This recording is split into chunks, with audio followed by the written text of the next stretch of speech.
안녕하세요. 김호준입니다.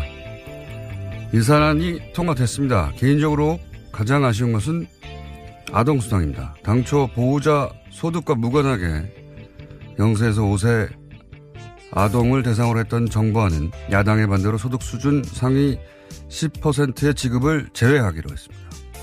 상위 10%는 그 돈 없어도 아이 키울 수 있지 않느냐. 보수가 항상 주장하는 선별 복지죠. 19세기 초 나폴레옹은 프랑스 혁명을 계승한다며 봉건적 의무와 농노자 폐지 그리고 전 시민에게 단일한 세금 체계를 선언했습니다. 왕과 귀족끼리의 동맹으로 유지되던 봉건국가에서 국민이 국가를 구성하는 소위 국민국가로 역사는 그렇게 발전을 합니다. 왕이나 귀족이 아니라 국가에 세금과 병역의 의무를 지고 국가는 그 국민의 보호 의무를 지게 되는 거죠. 이후 가난한 빈민을 구제하는 구휼의 개념을 넘어서 국가가 국민 보편적 삶의 기본을 보장하는 복제 개념이 탄생합니다. 강도를 신고하면 경찰이 당신 소득의 상위 10%인가 아닌가 묻고 나서 출동하는 게 아니죠. 치안은 국가가 국민 모두에게 지는 보편 의무라서 그렇습니다. 자격은 국민이기만 하면 됩니다. 0세에서 5세까지 아동에게 국가가 삶의 기본에 대한 의무를 지겠다. 그 자격은 대한민국의 아동이기만 하면 된다. 이게 보편복지죠. 반면 10%는 제외한다는 것은 곤란에 처한 90%의 상대적 빈민만을 구휼하겠다. 이것은 기본적으로 구제입니다. 그러니까 이건 돈의 문제가 아니라 국가의 의무를 어디까지로 할 것인가 하는 국가 철학의 문제다. 역사가 한 걸음 더 나아가는 걸 누군가 막았다. 김호준 생각이었습니다.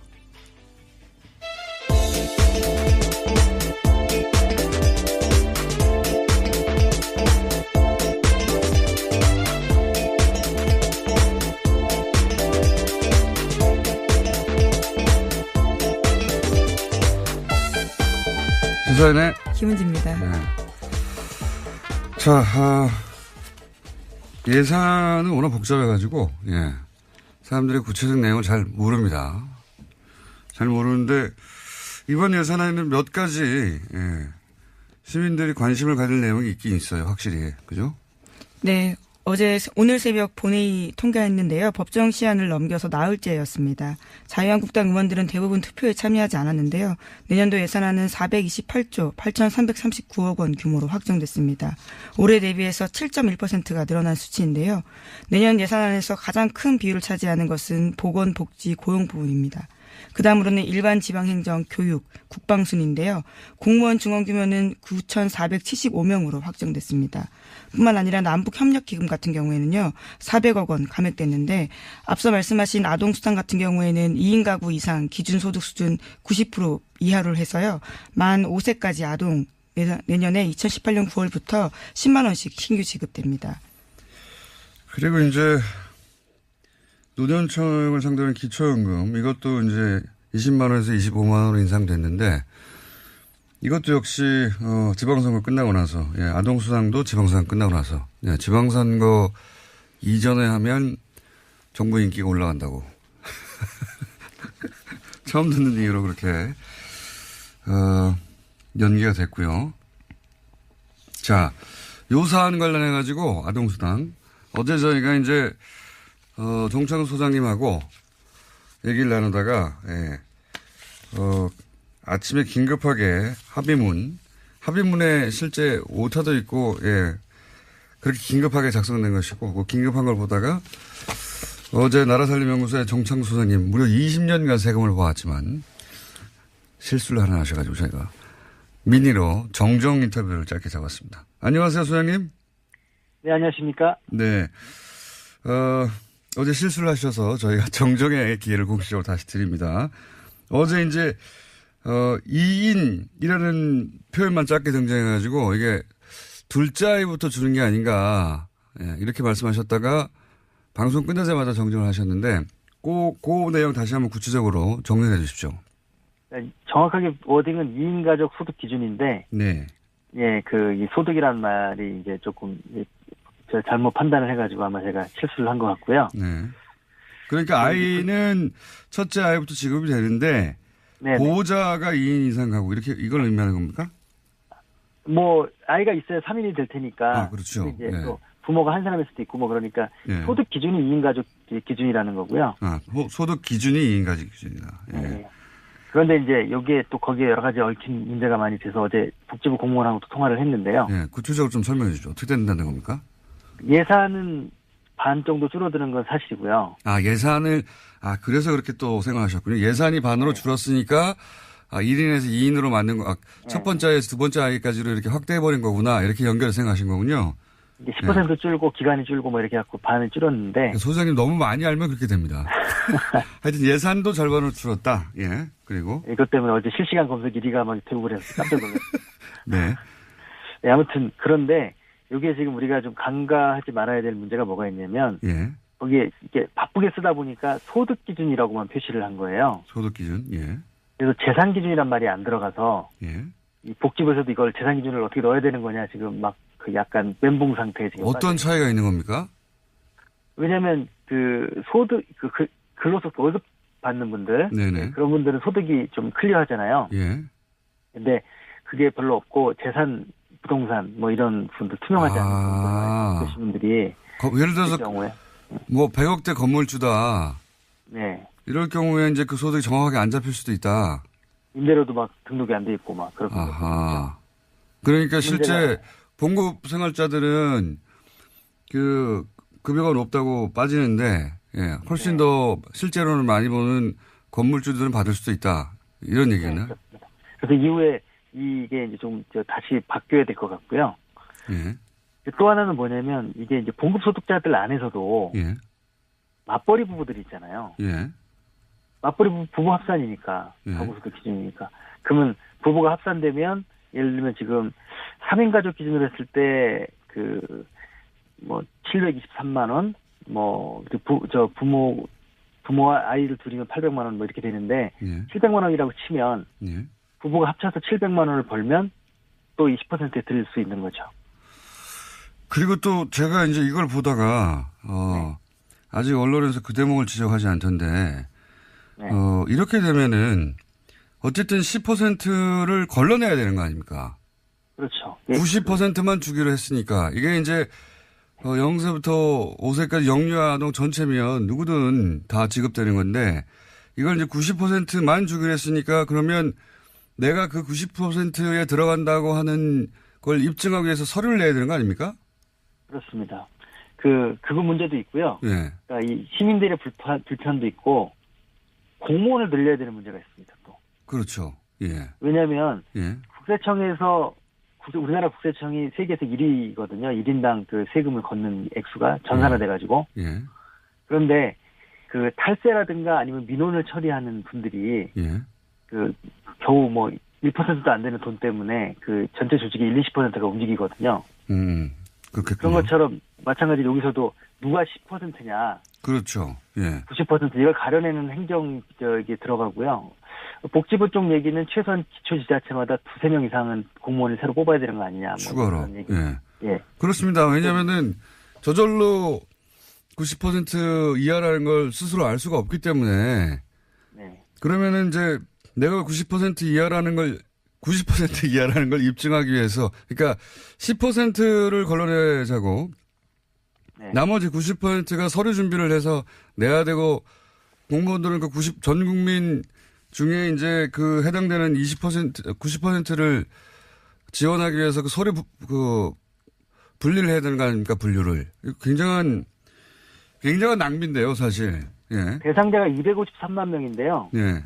그 중에서 25만 명을 가려내기 위해서 253만 명 전체가 서류를 내야 되고 또 25명을 가려내기 위해서 또 공무원들이 또 움직여야 되고 그래서 공무원 이번에 2,700명 줄였잖아요. 예. 한 1,000명은 이것 때문에 들어갈 가능성이 있습니다. 그러니까 자본정부 뭐 얘기하면서 이걸 줄였는데 실제로는 이것 때문에 더 큰 정보가 필요하게 생겼어요. 앞뒤가 안 맞는 그래서 막상 하면 더 숫자가 늘어날 수 있다는 게 전문가들 얘기입니다. 알겠습니다. 이거를 그 10%를 깎느라고 이게 선별복지라고 하는 이제, 보수의, 예. 예, 참고로 구호를 위해서. 말씀드리면, 예. 참고로 말씀드리면 OECD 35개 국가 중에서 그 31나라가 이 아동수당을 이미 했고요. 예. 그 중에 20개 국가가 전체에게 지급하고 있습니다. 알겠습니다. 예. 사실관계는 오늘 여기까지 하고요. 예. 예산 문제는 오늘은 민의로 어제, 잘못 나갔던 방송을 정정하는 차원에서 민의를 잠깐 했고요. 예. 요 예산 얘기는 다시 한 번씩은 또 따로 잡겠습니다. 할 얘기가 많기 때문에. 오늘 말씀 여기까지 듣겠습니다. 감사합니다. 네, 감사합니다. 네. 그러니까요. 예. 그러니까 한 30만 정도가 24만 뭐 그 정도에 들지 않는다는 걸 입증하기 위해서 서류를 내야 되고 그걸 처리하는 공무원이 더 필요해요. 예산도 더 필요하고 이게 말이 안 되는 것 같은데요. 어쨌든 아동수당은 그렇게 됐습니다. 나머지 분들은 이제 서류를 내야 한다. 자기가 하위 90%라는 말 걔네도 좀 웃기긴 한데 하위 90%에 든다는 걸 입증하기 위해서 내가 상대적으로 더 가난하다라는 걸 입증해야지 이걸 받는 거죠. 예. 이건 철학적으로도 안 맞는 것 같은데. 자, 다음 뉴스는 뭡니까? 네, 유엔 사무차장이 어제 북한을 방문했습니다. 북한이 초청하고 유엔이 이에 응한 건데요. 제프리 펠트먼 유엔 정무 담당 사무차장이 어제 오후에 베이징을 거쳐서 평양으로 들어갔습니다. 유엔의 고위급 방북은 지난 2011년에 인도주의 업무조정국장 방북 이후에 처음인데요.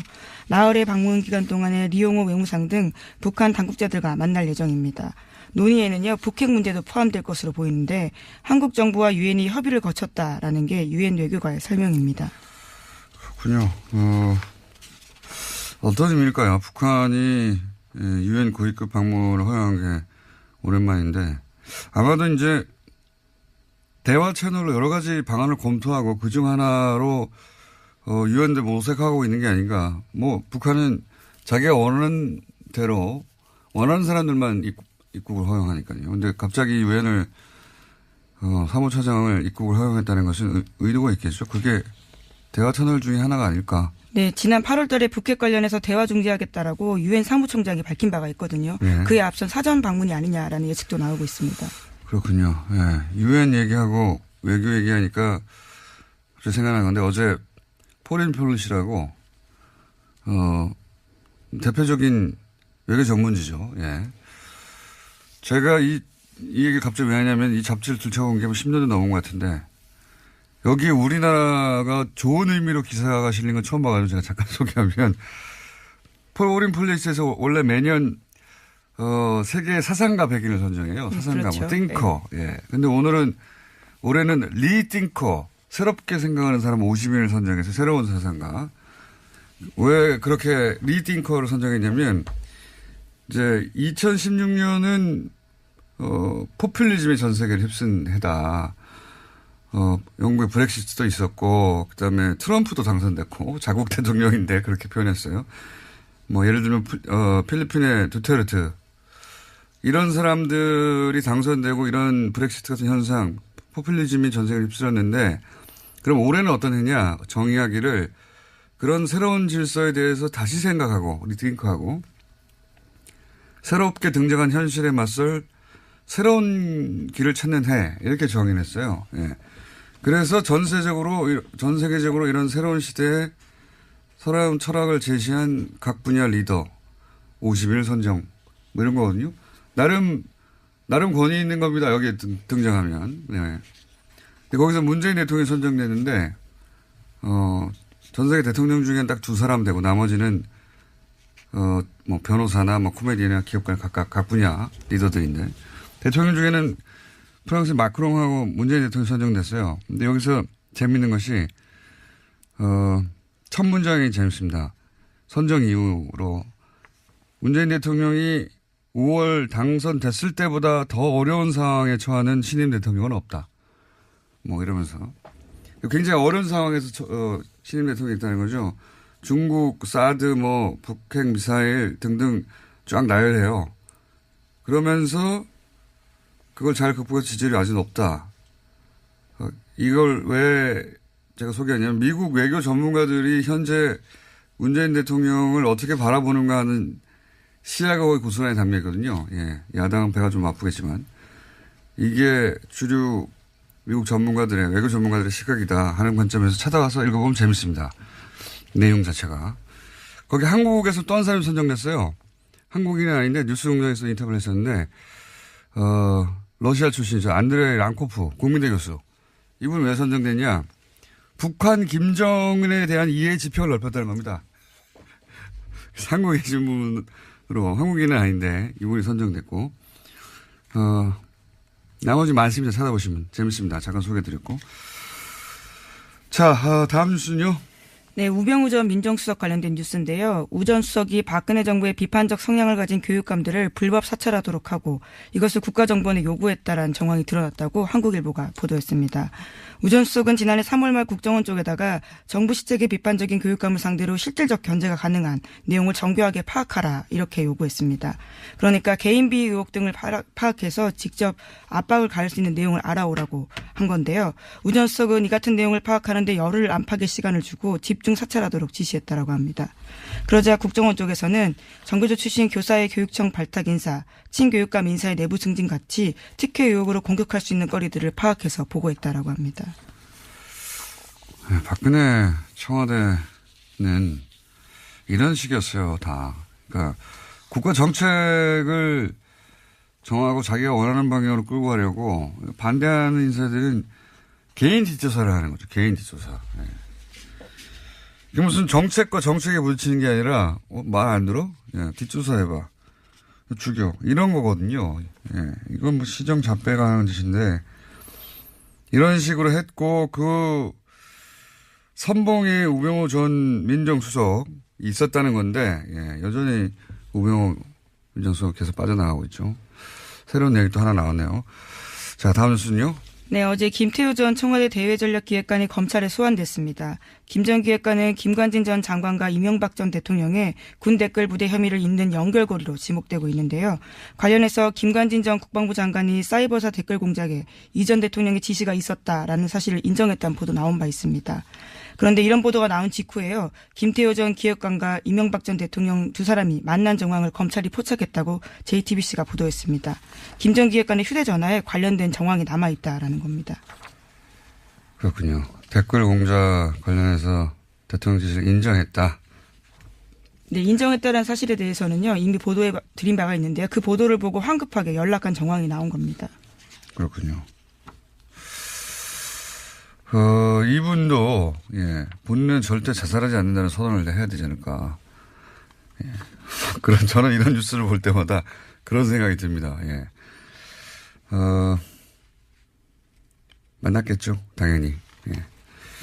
자, 이 뉴스는 아마 후속으로 뭐가 계속 앞으로 나올 것 같으니까 만났다고 한다까지만 저희가 알려드리고. 자, 다음 뉴스는 뭔가요? 네, 문무일 검찰총장이 어제 국정원 등 주요 적폐 수사를 관련해서 자신의 입장을 밝혔는데요. 올해 안에 마무리하겠다라는 겁니다. 문 총장은 그러면서 수사 피로감이라는 단어를 쓰기도 했는데요. 수사 일정과 관련해서 언급한 내용의 핵심은 모든 수사들이 검찰에 집중되어 있기 때문에 이것을 연내에 마칠 거다라는 겁니다.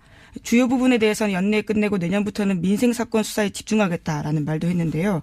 이명박 전 대통령 등에 대한 수사의 확대와 진정 가능성을 차단한 듯한 발언이라서요. 비판을 사고 있습니다. 아니 이거는 말이 안 되죠. 누구 맘대로. 이게 시대 과제거든요. 검찰총장 혼자서 이제 안에 그럴 수 있는 사안이 아니에요. 그리고 MB는 시작도 안 했는데 무슨 끝냅니까? 지금 3주 남았는데요. 3주 동안 그러면은 기소도 다 하고 다 하란 말인가요? 이게 말이 안 되는 이야기인데 검찰총장이 갑자기 게다가 이 피로감이라는 단어는요. 보수정당 보수매체가 몇 달 전부터 계속해서 주장해왔던 프레임이거든요. 이거 피로감 온다. 피로감 안 왔어요. 국민 피로감 아직 안 왔어요. 피로감이 오기는커녕 아니 MB는 아직도 시작도 안 했는데 뭘 끝냅니까? 이건 문무일 총장의 개인적인 발언인지 지금 실제 이제 서울중앙지검과는 교감이 없었던 것 같다고 보도하고 있잖아요. 네, 그렇죠. 오늘 아침 한겨레 신문이 그렇게 보도하고 있는데요. 어제 문 총장 같은 경우에는 수사 피로감을 내세우면서 이런 말도 했습니다. 사회 발전에 도움이 안 된다라는 겁니다. 누구 맘대로 그런 거를 발전에 도움이 된다 안 된다고 정합니까?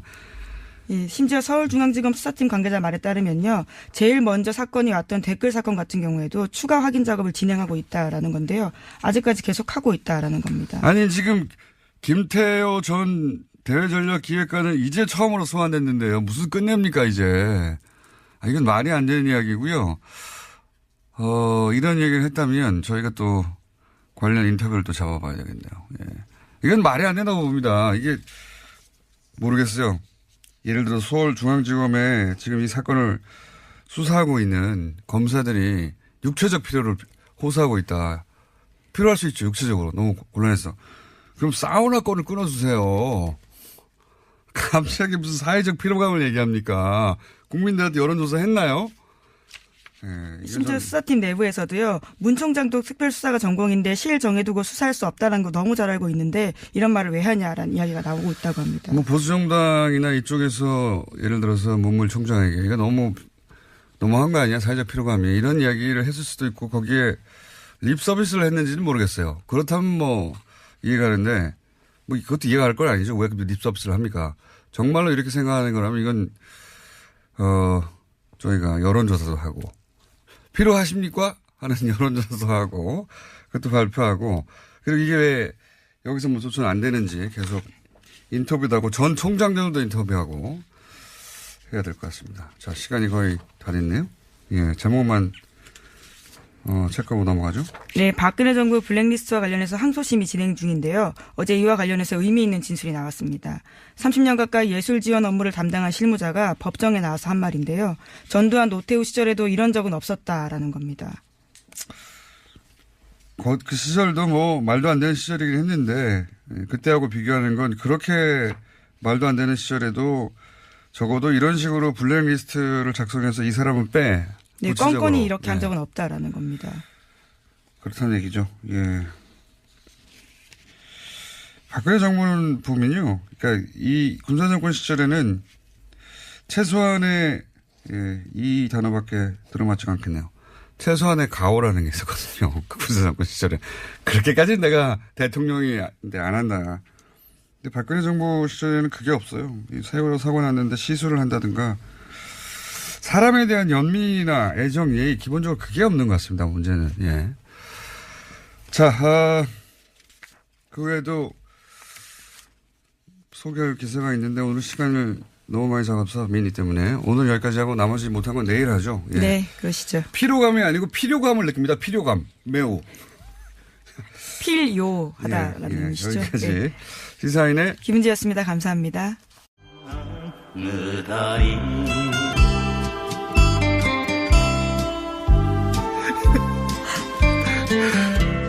자유한국당 원내대표 경선이 일주일 남았습니다. 예. 현재 구도가 친홍, 친박 그리고 중립 이렇게 3파전이라고 하는데요. 오늘은 중립지대 후보가 당선되어야 한다고 주장하시는 나경원 의원을 스튜디오에 직접 모셨습니다. 안녕하세요. 네, 안녕하세요. 이 음악 외나무 다리. 우리 예. 지난번 예전 서울시장 선거 때. 예. 원수는 외나무 다리에서 만나는데 예. 아시는 분은 아시겠지만 의원님과 제가 오랜 구원이 좀 있습니다. 예. 원수 외나무 다리. 다른 이야기 하기 전에 그동안 제가 미웠다 안 미웠다? 단답형으로? 아니 당연히 미웠죠. 네, 미웠다. 예. 네. 그 미웠던 얘기는 다음 기회에 따로 하기로 하고 예. 오늘은 자유한국당 원내대표 경선 이야기만 하기로 하겠습니다. 자, 외나무다리 시그널 음악 마음에 드십니까? 제가 막 웃긴 했는데요. 갑자기 옛날 생각이 나는데 제가 다 잊어버렸는데 잊어버렸는데 사실은. 예, 네. 잊어버리셨을 리가 있나요? 잘못하신 줄 아시는군요. 글쎄요. 자, 오늘은 손님 오셨으니까 예, 그 이야기는 다음 기회에. 현재 당내 경선 구도가 친홍, 친박, 중립 이렇게 3파전이 맞긴 맞습니까? 예, 그렇습니다. 네. 이제 후보들이 속속 출마 선언을 하고요. 오늘은 그 중립 후보 단일화를 위한 토론회를 합니다. 그래서 오늘 토론회하고 오늘 내일 이틀 여론조사를 해서 내일 단일 후보 발표하기로 했습니다. 중립 후보라면 이주영, 조경태, 한선교 의원 이렇게 예, 그렇습니다. 예, 세 분. 근데 예. 그 단일화를 의원님이 주선 혹은 제안하신 거라면서요? 그렇게 언론에 보도됐던데. 예. 그러니까 사실 이제 저는 처음부터 이번 원내대표 선거는 개파 대리전이 돼서는 안 된다고 생각을 했거든요. 가장 중요한 핵심이 이제 이 당이 안 그래도 힘이 없는데 정말 진정으로 통합이 되어야지 뭐 문재인 정부의 힘이 없긴 없습니까? 예, 느끼십니까? 뭐 어제도 저희 사실은 좀 이제는 너무 무시하는 것 같아요, 저희를 사실은. 그리고 사실은 어제는요, 신종 날치기입니다. 국회의장이 어제 예산안을, 예. 처리를 사실 이제 저희가 의총하는 사이에 국회를 열어서 표결에 붙였거든요. 근데 아시다시피, 우리가 그저께 그 원내대표 3명이 합의한 것은요, 잠정 합의안입니다. 반드시 원내대표들이 합의한 것은 의총에서 추인을 받아야지 이 제대로 효력을 발생하는 건데요. 이 저희 의총에서 추인받지 못했다는 것을 분명히 얘기했음에도 불구하고 이 정세균 의장께서 여야 원내대표들이 다시 한번 얘기해봐라. 뭐 이런 시간도 주지 않고. 열몇 시간 드리지 않나요? 어제 아니 다시 한번 불러서 정세균 원내대표가 그런 걸 이렇게 주선한 다음에 표결에 붙였어야 되는데 뭐 예정된 시간을 넘겼다는 이유만으로 그냥 표결에 붙인 것은 정말 국회의장으로서 이것은 우리 정세균 의장님 제가 좋아하거든요. 의회주의자다라고 생각하는데 정말 어제는 굉장히 실망스러웠고요. 이런 식으로 국회 운영을 하면 결국은 뭐 116명 있는 그러니까 거대가 아니라 일당, 제1야당을 완전히 무시하는 것이고 이것은 협치? 뭐 이거에 전혀 반하는 것이다. 이렇게 생각합니다. 알겠습니다. 화가 나신 것 같고 협치는 거꾸로 이제 자유한국당도 안 하고 있는 걸로 좀. 예. 찬성해 주는 건 하나도 없잖아요, 또. 찬성해 드리는 것도 있죠. 어떤 게 있습니까? 저희가 찬성 안 하면 법안 통과됩니까? 그러니까 찬성을 특별히 해 주는 건 없는 걸로 알고 있네요, 제가. 예. 번번이 저희의 의견을 전혀 안 들어주는 또 여당도 문제이겠죠. 그래서 사실은 저는 이제 의회는 가장 중요한 게 합의인데 너무 이 국민의당과 이번에도 결국 야합했다고 우리가 다 평가하는 거 아닙니까? 그래서 다 평가는 아닌 것 같고요. 국민의당이요. SOC 예산 챙겨갔죠. 그리고 이 카톡 문자도 확인되지 않았습니까? 그래서 이런 거 보면은 사실은 이제 국민의당만 어떻게 이렇게 돌려서 과반만 넘자 이렇게 가니까 사실은 일야당의 이야기는 무시되는 것이 너무 많은 것 같습니다. 그래서 이렇게 돼서는 과연 의회가 의회로서 작동할 수 있겠느냐 이런 걱정입니다. 알겠습니다. 거기에 또 제가 할 말도 있긴 한데 오늘은 사실 그 얘기 때문에 오신 게 아니어서 그 얘기 듣기만 하고요. 예. 친홍 후보는 그러면 다시 아까 이야기로 돌아가서 김성태 의원이 맞는 거죠? 그렇죠. 그렇게. 홍준표 대표께서 이제 노골적으로 이렇게 말씀하셨으니까요. 친박은 홍문종, 유정 의원 이렇게 되는 거죠? 네, 그렇죠. 친박 의원도 단일화 한다는 얘기가 있죠? 두 분도 단일화 노력을 한다고 이야기를 들었습니다. 본인은 왜 안 나가셨어요? 나온다는 얘기가 한참 있다가. 예. 아니, 중립 후보들이 너무 많은 거예요, 사실은. 본인이 단일 후보가 되면 되잖아요, 거기서 저까지 하겠다고 나서서는 단일화가 되지 않겠더라고요, 사실. 그래서 제가 빠져야지 단일화가 좀 더 쉬울 것 같아서 제가 좀 세 보이잖아요. 본인으로 단일화 될 텐데 하고 다른 사람들이 그 단일화 제안을 받지 않을 것 같아서 본인을 희생하신 거예요? 네. 아니 저는 사실은 그런 생각이 있었습니다. 너무 복잡한 부분을 빨리 교통정리해야 되겠다는 생각을 했고요. 실질적으로 단일 후보 지금 룰도 우리가 결국 자유한국당을 지지하는 국민들께 물어보는 여론조사 형태를 취하기로 했거든요. 예. 원래는 책임당원 하려고 했는데. 일반 여론조사로 바꿨어요? 예. 왜냐하면 책임당원 명부를 당에서 줄 수 없다 해서 일반 여론조사로 바꿨는데요. 이제 그런 예가 없답니다. 당 내에서도 무시당하고 있는 것 같은데 우리 중립 후보들이. 그래서 저희가 야당의 길을 제대로 걸으려고 중립 후보가 당선되어야 되겠다고 생각합니다. 지금 판세는 어때요? 그러니까 친홍 그리고 친박 그리고 중립 친홍도 친박도 아니다고 하는 중립 이 전체적 표심의 향배는 어떻습니까? 뭐 오늘. 사실 이제 중립이라는 것이 어떻게 보면 이리저리 나중에 센 쪽으로 붙기 때문에 남기 어렵다 이런 걱정들 하시는 분들도 있는데요. 실질적으로 이제 저희가 계파 갈등 때문에 사실 이 지경이 되지 않았습니까? 저희가 뭐 작년 총선 때부터 시작된 거라고 생각을 네. 하는데요. 그래서 계파 갈등이 굉장히 염증을 내는 의원들이 많이 있습니다. 그래서 저는 중립이 확대될 것이라고 생각을 하고 그런 흐름이 있다 이렇게 말씀드릴 수 있습니다. 확대될 거라는 건 아직 그러면 1위는 친홍 후보인 김성태 의원이 가장 유력한 상황입니까? 판세는? 그러니까 지금 저 제일 불량 유권자가 국회의원이라는 거 아시죠? 네. 예, 어떤 의미에서? 그러니까 저 원내대표 선거를 하고 나면 모든 후보들이 예. 다 본인 다 찍는다고 그러니까요. 이렇게 예. 얘기하는 거 아닙니까? 각 후보자들이 나와서 계산한 표를 계산하면 국회의원 총수를 넘어가요. 항상. 예. 국회의원 총수 곱하기 후보자 수. 예, 그렇게 되는데요. 그래서 친박 후보와 이 친홍 후보는 지금 아주 핵심 계파로 묶여 있는 몇 명 이게 숫자가 나오지 그럼 않습니까? 100으로 나눴으면 친홍은 몇 쯤 됩니까? 현재 저는 판세를. 한 35에서 40은 친홍으로 그러니까 친홍으로 묶을 수 있다고 묶을 수 봅니다. 있다. 예. 그리고 친박은? 친박도 30표 내외 정도를 지금까지 그럼 남아 있는 둘이 합치면 70인데요. 예. 그럼 중립이 30밖에 안 되는 거 아닙니까? 그렇게 계산하면. 116표입니다, 저희가. 아, 그렇죠. 네. 근데 이제 저희가 숫자로 퍼센티지가 아니라 숫자로. 그런데 네. 저희가 과반을 넘어야 되거든요. 그래서 1차 투표에서 과반을 넘지 못하면 2차 투표로 가게 되어 있습니다. 그래서 2차 투표를 노리시는 거군요, 지금. 예, 결국은 1차 투표에 1위를 못 하더라도 2차 투표에서 1위가 되면 당선이 될 수 있거든요. 예를 들어서 김성태 의원이 1차 투표에서 과반을 넘기지 못한 1위를 하고 그리고 2, 3위를 친박과 중립 후보가 했어요. 그러면 친박과 중립 후보가 단일화를 합니까 또?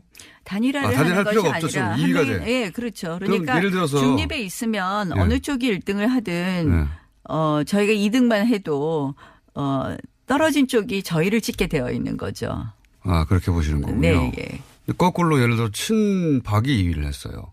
그러면 중립은 친박을 밉니까? 친홍을 밉니까? 그랬을 때는 중립은 나눠진다고 봅니다. 각각 나라 개인 사정상 나눌 것이다. 그럼 어떻게 될지 모르고. 그러면 2위가 결국은 목표네요. 홍준표 사당화가 더 문제냐 친박의 부활이 더 문제냐에 대해서 어느 쪽이 더 고민을 한다고 생각을 합니다.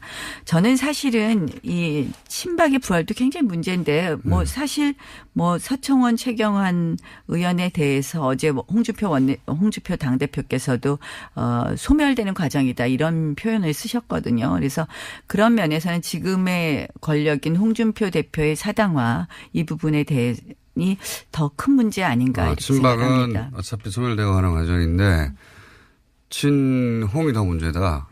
그런데 네. 홍준표 대표가 왜 이렇게 문제죠?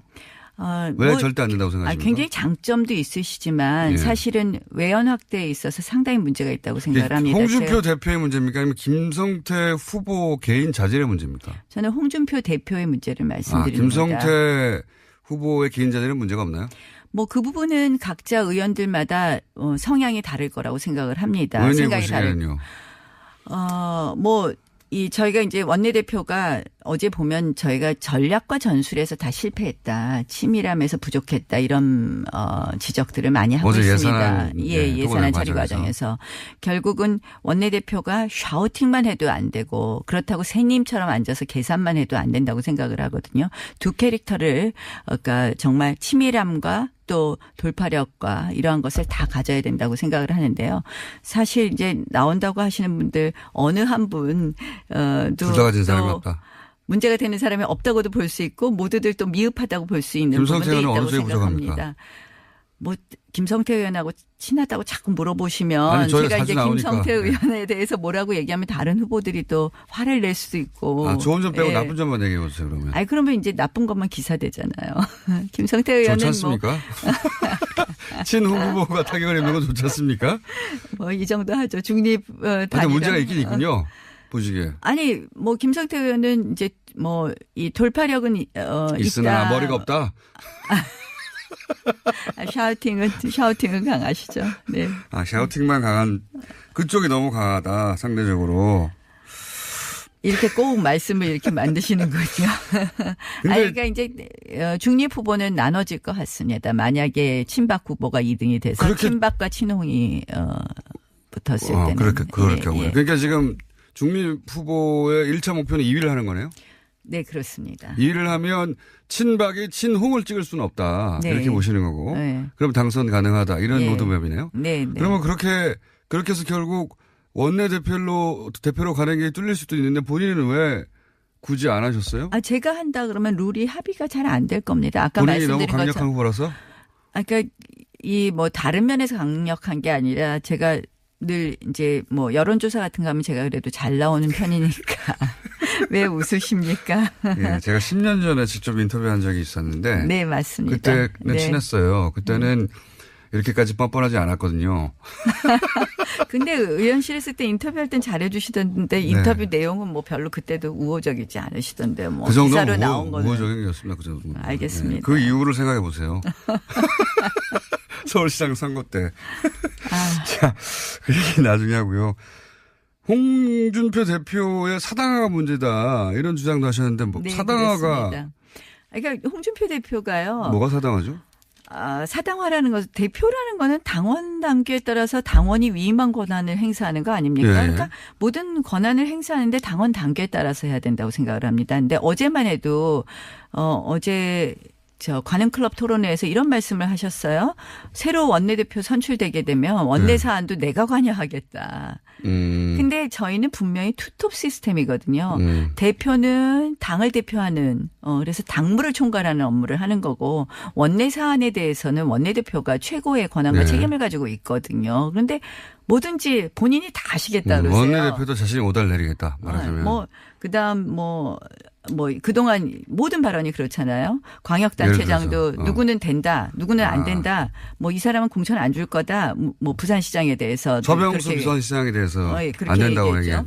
근데 사실은 광역단체장도요. 저희가 분명히 광역단체장은 대통령 선거 후보를 선출하는 것과 똑같은 방법으로 경선을 하는 것이 원칙입니다. 다만 취약 지역에 한해서 우리가 전략 공천을 할 수 있는 건데요. 이것도 당원 단계에 있는 것에 막 반하는 이야기를 툭툭 하세요. 서병수 부산시장을 취약한 지자체장으로 파악하신 거 아닐까요? 아니요. 취약 지역이라는 것은 저희 당이 취약한 지역. 그래서 이제 후보가 아니라. 호남이라든지 이런 경우에만 전략 공천을 할 수 있고 원칙이 경선하게 되어 있습니다. 대통령 후보 경선하고 똑같이 정말 왕왕 그런 예가 너무 많이 있거든요. 그래서 제가 지자체장들에 대해서 그냥 개인 의견을 밝힌 거라고 볼 수도 있지 않습니까? 뒤에서 작업하는 것보다 낫지 않나요? 아니 안 된다. 안 된다 하고 말씀을 하시는 것은 맞지 않는 거죠. 본인이 생각하기에는. 아니 본인이 생각하는 것이 아니라 그냥 안 줄 수 있어. 안 주겠어. 공천 안 준다. 안 준다. 이런 식으로 공천권을 본인이 가지고 있는 것처럼 이야기하시는 거. 그다음에 그 외에도 굉장히 많은 당원 단계를 지키지 않는 사례가 너무 많이 있습니다. 또 하나만 얘기해 주세요. 그러면. 하나 더 얘기할까요? 사실은 이거는 이제 박근혜 대통령 출당 문제인데요. 저는 사실은 출당을 하는 절차가 맞다고 생각을 합니다. 그런데 그 절차가 틀린 겁니다. 사실은 당원 단계에 따르면 반드시 최고의 의결을 거쳐야 됩니다. 그런데 최고의 의결로 확정되는 것입니다. 그런데 이것도 최고의 의결이 필요 없다고 본인이 막 주장을 하셨거든요. 유불리에 따라서 본인이 당원 단계가 정해진 걸 그냥 건너뛰거나 한다. 예. 그래서 저는 우리가 이렇게 실패한 것, 또 우리가 지금 사실은 국민의 지지로부터 멀어진 것은 사실 박근혜 대통령, 전 대통령의 어떤 국정농단의 핵심이 법치주의에 위배됐다는 거 아닙니까? 그래서 그런 면에서 저는 이렇게 당원 단계를 무시하는 대표의 이런 월권적 행위가 결국 사당화를 초래한다고 생각을 하고요. 최근에 이제 당무감사 같은 거 보면 또 마찬가지거든요. 사실 당무감사에서 현역 국회의원을 당협위원장에서 내쫓는 예는 여태까지 정당 사상에 거의 찾아볼 수가 없거든요. 굉장히 계획적인 거 아닙니까? 현역이라 하더라도 위원장이 쫓아낼 수 있다. 굉장히 계획적인 거 아니에요? 그러니까 줄 세우는 거죠, 한마디로. 그걸 줄 세우는 거라고. 줄 세우는 거죠. 그러니까 그 말도 일리는 있네요. 예, 줄 세우는 겁니다. 그래서 저는 제일 나쁜 것이 줄 세우는 거라고 생각을 합니다. 워낙 홍준표 대표가 당내에 줄이 없어서 그런 거 아니에요? 세력이? 대표인데도 불구하고. 아니 이미 이제 줄을 많이 세우고 계십니다. 많이 섰어요? 많이 세우고 계십니다. 네. 그래서 30명 그러니까 정도 이거 섰습니까? 정말 이렇게 네. 세우시면 안 되죠, 줄을. 저는 아니 그리고 뭐 공천도 네. 이제 뭐 정말 마음대로 하겠다는 발언을 툭툭 하시니까 저 걱정되는 분들은 말씀을 못 하시는 거죠. 당내 이런 잘못된 사안에 대해서. 근데 지금 말씀하셨다시피 이제 야당이 무시당하고 있으면 그렇게 강력한 리더십 필요하잖아요. 아니 강력한 리더십 당연히 필요합니다. 그래서 제가 네. 홍 대표의 또 긍정적 측면을 당연히 동의하는데요. 이것이 20%를 못 넘기는 거죠. 그런 결국은 언행과 좀 더 보수가치의 핵심 중에 저는 법치라고 생각을 하고요. 판사 출신이시니까 또. 네, 그렇습니다. 저는 네. 굉장히 중요하다고 생각합니다. 그래서 이러한 부분 제대로 지키지 않고 있고, 그러니까 보수는 사실은 유능하다, 신뢰할 수 있다, 그다음에 일관성이 있다, 예측이 가능하다 이래야 되는데 이러한 부분을 지금 깡그림 무시하는 쪽으로만 가시고 계시거든요. 그래서 사실은 이런 부분에 있어서 아쉬운 부분이 있습니다. 알겠습니다. 벌써 시간이 다 됐어요. 이렇게 시간이 빨리 지나갑니다. 저희 방송에 나오시면 2분, 3분밖에 안 남았는데 나오신 김에 제가 궁금했던 거 현 정세에 관한 이야기를 길게는 못하겠고 단답형으로 몇 가지 여쭤볼게요. 네. 예. 바른정당과 국민의당은 통합한다 못한다? 못한다. 못한다. 국민의당 호남계는 분당한다 안 한다? 당분간 분당 안 한다. 하지만 할 수 있다. 네. 유승민 대표, 안철수 대표는 차기 대선 후보로 살아남는다 못 남는다? 못 남는다. 두 사람 다? 네, 못 남는다고 생각합니다. 못 남았으면 좋겠다? 아니, 못 남는다고 생각합니다. 못 남는다. 유승민과 안철수 한 사람만 선택하라면 유승민이다 안철수다? 어떤 면에서 한 사람을. 그러니까 뭐 예를 들어서 살아남는 사람 아니면 뭐 살아남고 그 이후에 예를 들어서 연대할 수 있고 뭐 연대할 수 있는 사람은 유승민 대표죠. 살아남는 사람은요? 살아남는 사람은 가능성으로 따지면 안철수 대표가 좀 더 높다고. 좀 더 높다. 하지만 결국은 둘 다 못 살아남는다. 네. 못 살아남았으면 좋겠다는 마음도 조금 담겨 있다. 아니 이제 뭐 우리 작년에 JP 총재 만났는데 안철수 대표에 대해서 참 뭐 다 좋은데 정치 경력이 짧아서 이러시더라고요. 그게 딱 느껴지는 부분이 있었습니다. 못 살아남았으면 좋겠다는 마음이 조금은 담겨 있다? 없다. 아니 그 마음을 안 실어도 당연히 못 살아남습니다. 근데 담겨 있다 없다. 뭐 안철수 대표에 대해서는 제가 크게 그렇게 생각하는 바가 없습니다. 근데 유승민 대표에 대해서는 라이벌일 수 있으니까 좀 담겨 있다. 아니 두 분 다. 담겨 있다. 두 분 다 어차피 못 살아남을 것 같은데 뭐 담겨 그건 있고 전망이고 본인의 네. 마음이 담겨 있다 없다. 전 마음은 전혀 뭐 관심 없습니다. 매우 담겨 있는 것으로 그럼. 문재인과 홍준표 중에 누가 더 밉다? 현재 기준으로는?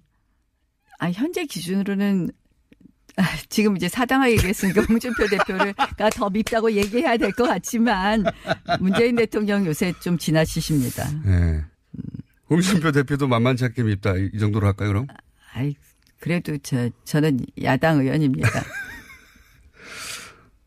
제가 40초인데 질문 많은데 몇 가지 추려야 되겠네요. 네.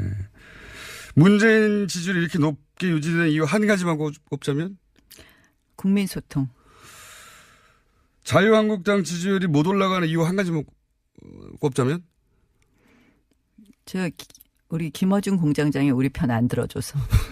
언론 환경이 좋지 않다는 것도 한마디 드리고요. 뉴스 공장 하나 있어요. 나경원은 대선 후보로 나선다 안 나선다? 뭐 지금 생각 없다. 지금은 아니지만 결국은 나선다 안 나선다? 언젠가는 나선다. 오늘 여기까지 하고요. 좀 자주 오시죠. 그동안 한 번도 안 불러주셨습니다. 나경원 의원이었습니다. 노르가즘 노회찬 원내대표 나오셨습니다. 안녕하십니까. 네, 안녕하십니까. 자, 예산안이 이제 중요한 화제일 수밖에 없고 어제 통과됐기 때문에 오늘 통과됐습니다. 오늘이죠. 새벽에 통과됐으니까 오늘 통과됐고. 근데 나경원 의원이 2부에 잠깐 나오셨는데 이런 항의를 하고 가셨어요. 이제 잠정 합의를 했다 원내대표. 네. 잠정 합의라는 것은 이제 의원총회에 돌아가서 추인을 받아야 되는 사안인데 추인도 안 됐는데 통과시켰기 때문에 이건 날치기다. 신종. 이렇게 표현을 했어요. 여기에 대해서 전문가로서 한마디 제가 손님으로 오셔가지고 일일이 반박을 못했는데. 네. 일단 예산안은요. 네. 국회 선진화법에 의해서 그 합의에 이르지 못하면은 본회의에 자동 회부되게 돼 있습니다. 12월 2일까지. 예. 그래서 자동 부의. 예. 12월 1일 날 자동 부의된 상태였고 이미. 12월 1일 날 부의된 상태였고 예. 이제 수정안이 나왔는데 그 소위 말하는 잠정합의라는 거는 수정안에 대한 잠정합의. 예. 수정안에 사인은 했지만 의원총회에서의 동의를 구하지 못했기 때문에 잠정합의에 불과하다고 얘기한 것은 수정안에 대한 자유한국당의 입장이고 예. 근데 그 수정안도 국민의당이나 민주당은 합의한 상태였거든요. 예, 예. 그래서 원안이 자동 부의된 상태에서 예. 어떤 수정안이라도 나올 수 있는 거예요. 예. 예. 이것은 뭐 50명 이상이 동의해가지고 그 여기저기서도 낼 수 있는 것이고요. 예.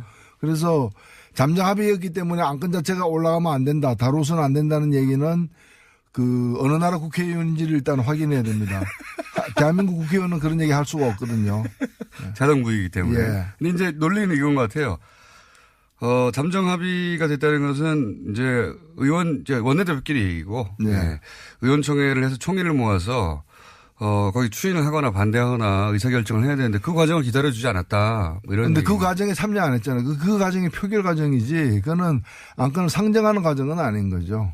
예. 그리고 사실 그리고 수정안은 예. 뭐 그 원내 교수단체들의 어떤 모든 교수단체들의 동의가 있어야만 올린다거나 이런 건 아니에요. 예. 그거는 뭐 정족수 어느 정도 수만 되면은 의사 정족수만 되면 올릴 수 있는 거죠.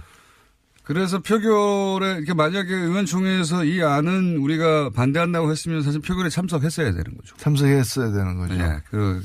그렇게 생각이 되는데 여하간 이제 자유한국당에서는 제1야당을 무시하고 날치기를 통과시켰다라는 게 지금 자유한국당 입장인 것 같아요. 날치기라는 거는 되게 이제 의원들이 반대하는 가운데 근데 그 사람들이 그 표결하지 말라고 얘기하지는 않았어요.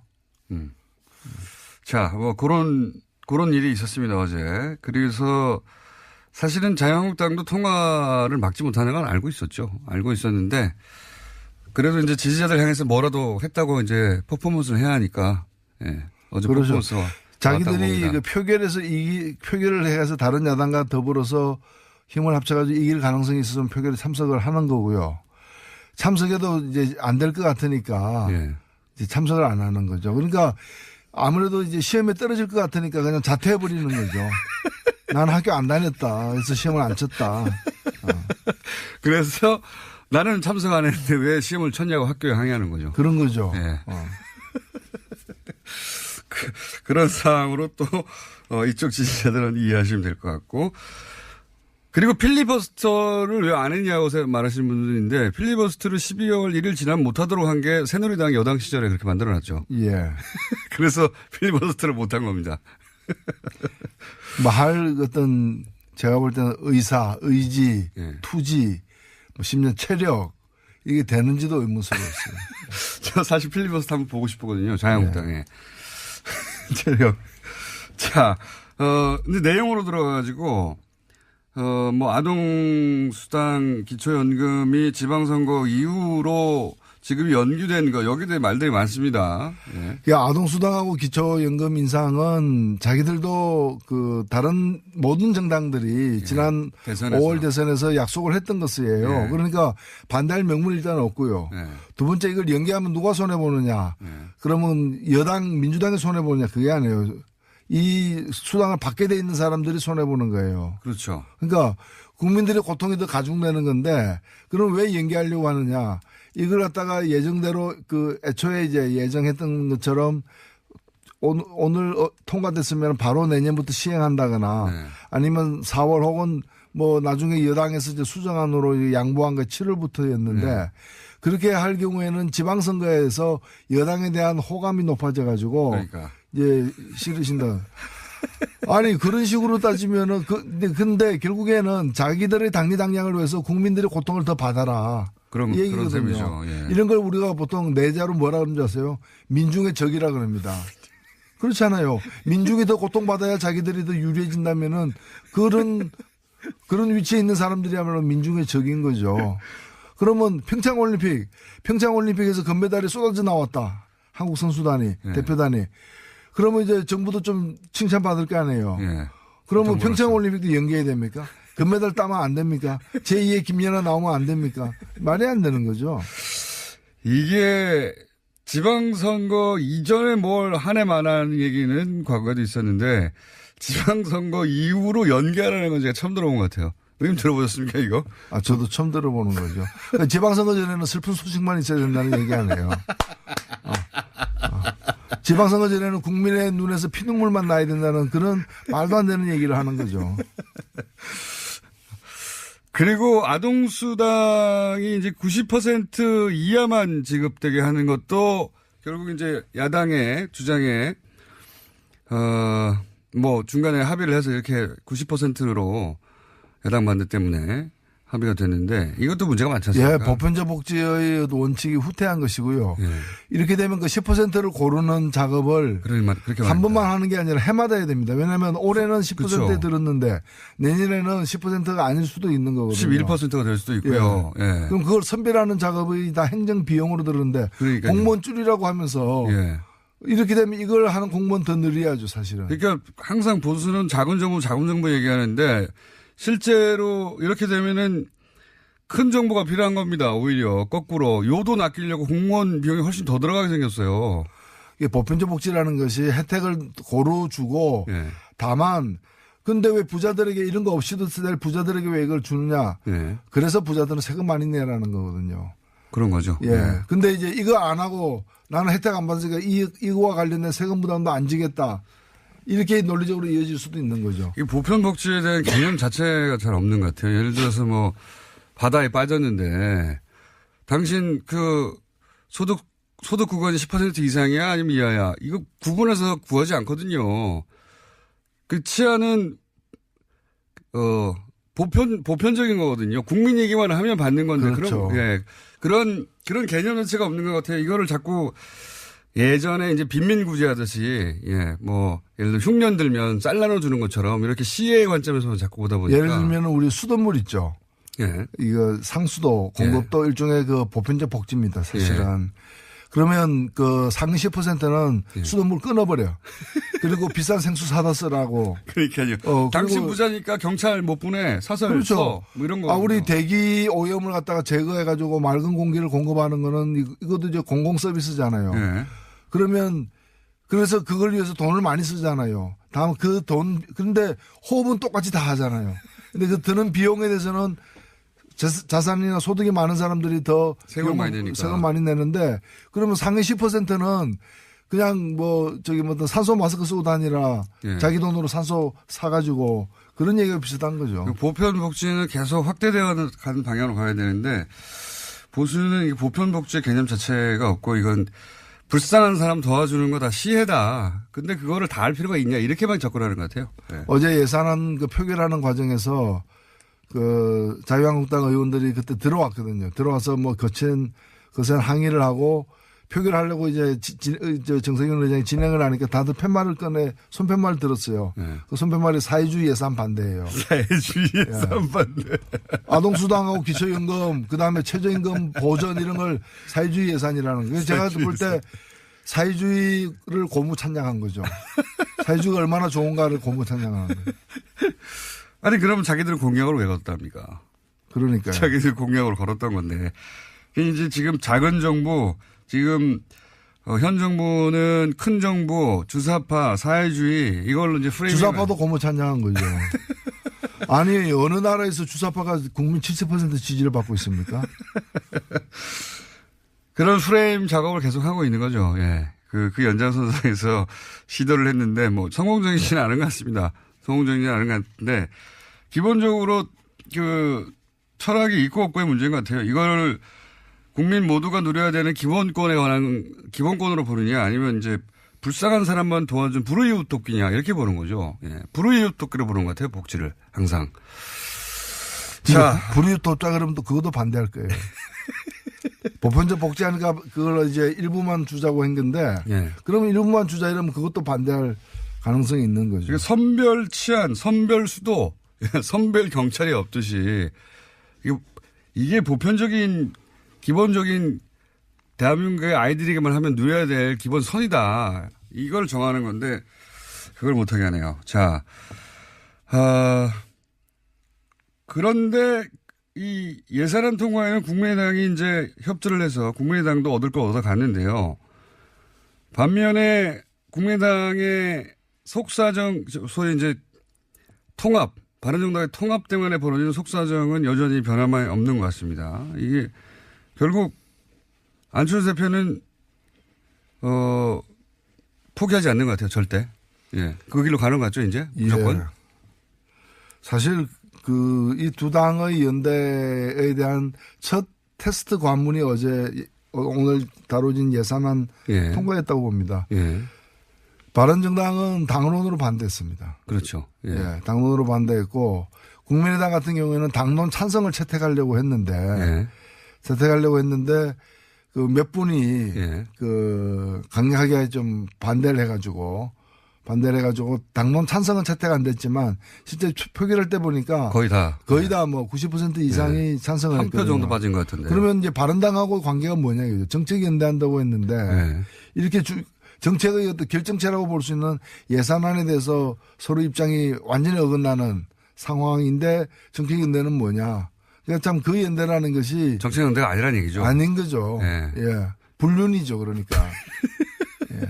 그 어떤 정략적인 목표 때문에 예. 연대를 갖다가 추구하는 것에 다름 아니다 이렇게 보여집니다. 그러면 국민의당 바른당 입장에서는 오히려 이해가 가는 면이 있습니다. 지금 뭐 교섭단체도 아니고 존재감이 점점 사라지니까 등치를 좀 키워야 되고 그래야지 다시 또 정치 일정 전면에 다시 자기 의사를 반영할 수 있으니까 그건 이해가 가는데 국민의당 안철수 대표가 이렇게 통합에 호남계의 결사적인 반대에도 불구하고 계속 가는 이유는 어떤 정치적 이유라고 보십니까? 저는 바른당만 가지고는 설명이 안 된다고 봅니다. 그렇죠. 바른당과 통합하면은 그 이전까지 보이지 않던 새로운 땅이 보인다라는 네. 어떤 판단을 하고 있는 게 아닌가. 바른당 11명인데 바른당하고 통합하면 기존의 국민의당에서 11명 이상이 나갈 수 있거든요. 그렇죠. 그렇다면 산술적으로 볼 때 별 도움이 안 되는 건데. 소탐 대시라는 것처럼 보이는데 왜 굳이 그걸 하려고 하느냐. 예. 더군다나 나가려고 하는 사람들, 나갈 수도 있는 사람들이 다 호남계란 말이죠. 그러면 그렇죠. 국민의당 베이스가 흔들리는 건데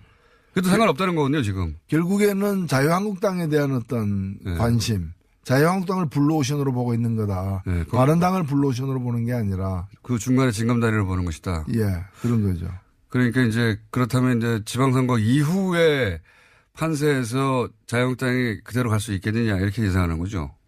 그러면서 이제 이삭줍기를 할 수도 있고 혹은 뭐 재편될 때 본인들이 그 중원을 장악하고 있으면 된다 뭐 이런 계산인 것 같아요. 예, 이제 자유한국당이 다음 대선에 큰 가망성이 없다고 보고 다만 그것이 넓은 땅이니까 이제 그 땅을 좀 뭐에 대한 어떤 그 애착, 관심, 뭐 포부 이런 것들이 있는 거죠. 그런 것 같습니다. 네, 실제. 근데 그게 과연 신대륙이 될지. 예. 사실은 신대륙이 아니죠. 구대륙이죠. 예. 가서 동화될지 먹힐지 이런 건 가봐야 하는 거죠. 그래서 유승민 대표도 자신 있게 몸집이 작은데도 불구하고 통합을 얘기하는 것 같아요. 그 이유를 생각하다 보니까 만약에 호남계 의원들이 다수인 당에 들어가서 자기가 힘을 발휘할 수 없지 않습니까? 근데 이제 그 이후에 말씀하셨듯이 호남계가 뭐 나갈 수도 있고 그 이후에 이제 자유한국당이 흔들릴 수도 있고 그러면 자기가 이제 보수의 적자로 나가는데 안철수보다는 유리하다 이런 계산인 거죠. 그렇죠. 예. 예. 유승민 대표는 그 계산인 것 같고 안철수 대표는 이제 탈호남 하고 나서 탈색을 좀 하고 영남도 끌어안고 그러면서 이제 우리는 영호남을 합한 합리적인 보수, 중도 보수의 적자는 나 아니겠냐. 사람들이 나를 봐줄 것이다. 이렇게 계산이 각자 다른 것 같아요. 그래서 정책연대는 페인트 모션인 것 같고 그 그림을 양쪽 다 그리는 것 같죠. 예. 그래서 계속 가는 것 같고요.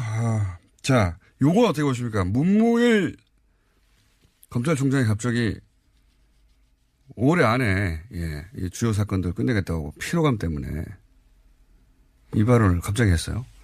아니, 근데 주요 사건이라는 게 검찰이 만드는 사건이 아니라 그 수사 대상들이 저지른 어떤 범죄 행위가 드러난 건데 그러니까 주요 사건이 끝났냐 안 끝났냐는 거는 그 범인들의 예. 이제까지 어떤 그 과오, 예, 범행의 정도. 예, 예, 그거에 따라 달린 거죠. 예. 그래서 그리고 이걸 갖다가 뭐 시간을 정해놓고 예. 언제까지 한다 안 한다 내년부터는 안 한다 뭐 이렇게 얘기하는 거죠. 말이 안 되는 말이 안 거죠. 되는 거죠. 네. 뭐. 예. 이게 식당 같은 데서는 내년 1월 1일부터는 설렁탕을 안 팔겠습니다. 지금은 많이 찾지만 이렇게 할 수 있는데 예. 이게 무슨 식당 메뉴도 아닌데 그러니까요. 그럴 수는 없는 거죠. 그러면서 내년부터 민생 쪽으로 하겠다는데 아니면 내년부터는 이걸 공수처에 넘기겠습니다. 이런 얘기를 하면 말이 되는데 내년부터는 더 강력하게 할 필요를 느낍니다. 이건 또 내가 모르겠어요. 그리고 어찌 보면은 현 정부든 과거 정부든 어느 정부든 이런 고위공직자들의 어떤 주요 범죄에 대해서는 항상 가차없이 수사하겠다. 시한을 두지 말고 예. 그렇게 얘기해 정답이죠. 뿌리를 뽑을 때까지 하겠다고 해야 되는데 왜 갑자기 피로감을 느낀다고 얘기했을까? 더군다나 소위 이 피로감이라는 단어는 몇 개월 전부터 이제 보수 정당과 보수 매체에서 피로감 온다 했었거든요. 피로감 안 왔어요, 저희. 필요한 분들은 이제 그 조사를 받는 분들 또는 조사받기 위해서 대기하고 있는 분들 출두 요청을 받은 분들 이런 분들이 필요한 거죠. 그러니까요. 예. 검찰이 왜 그분들을 걱정해 줍니까? 국민적 피로감이라고 하는데 저는 왜 이런 얘기를 했는지 자체가 이해가 안 갑니다. 저는 뭐 그 얘기를 더 이제 검찰총장 얘기를 들어봐야 되겠습니다만은 얼마 전에 이제 구속특부심에서 그 영장을 갖다가 이제 기가 구속을 취소시킨 예. 석방식의 김광민 일반진.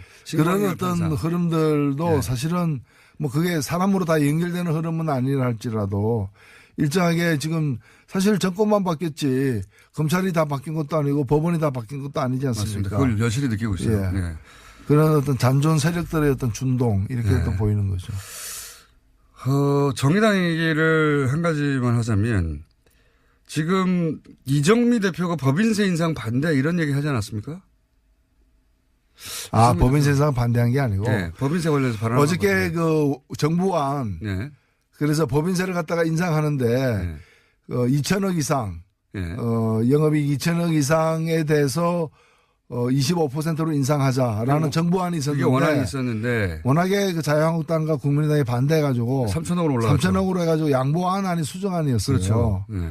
그래서 이제 그 수정안에 대해서 수정안에 반대 그러니까 수정안 반대가 많아지면 원안이 통과되니까 네. 원안은 또 찬성할 수밖에 없으니까 네. 그런 의미에서 이제 수정안에 대해서 아하. 우리가 자유투표를 했어요. 그래서 예. 반대한 분도 있고 예. 찬성한 분도 있고 예. 뭐 그래도 현행보다는 낫다. 현행보다 나은 건 맞죠. 사실이에요. 근데 원안이 부족하다. 또 있기 때문에 예. 수정안이 부결되면 원안이 있기 때문에 원안은 좀 더 제가 내도 안 해도 가깝거든요. 예, 예. 그래서 저는 기권을 했어요.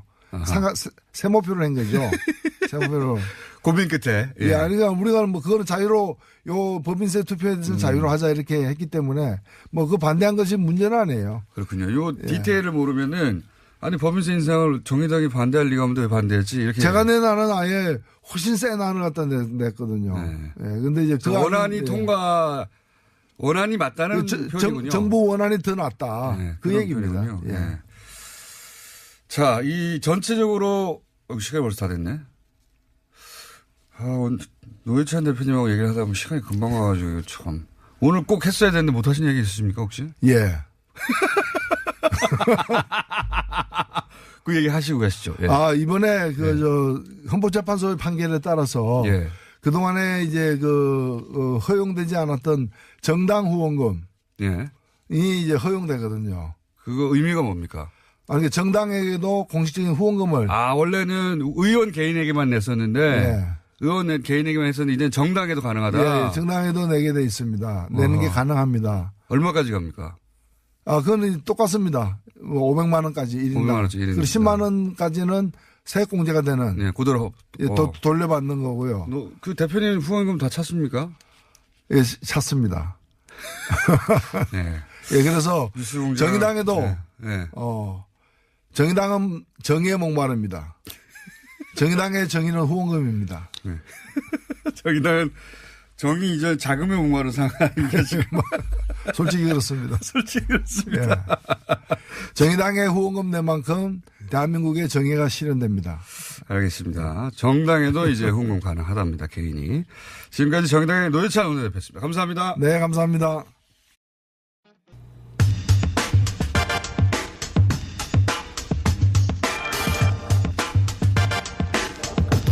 오늘로 3연속, 예. 이재용 삼성 부회장 판결 때도 저희가 3연속, 4연속 막 연결했었는데, 뉴스공장의 영장 전문 해설 판사님, 법무부인 동안의 사무장, 본인이 직접 영장 전담 판사 경력을 가지신 이정열 전 부장판사 또 연결합니다. 안녕하십니까? 네, 안녕하세요. 대한민국 사무장 중에 최고 스펙 아니십니까? 부끄럽습니다. 자, 간략하게 이제 이때까지 했던 이야기를 요약하고 오늘 네. 추가적으로 한두 가지 질문 더 드리려고 하는데, 예. 그러니까,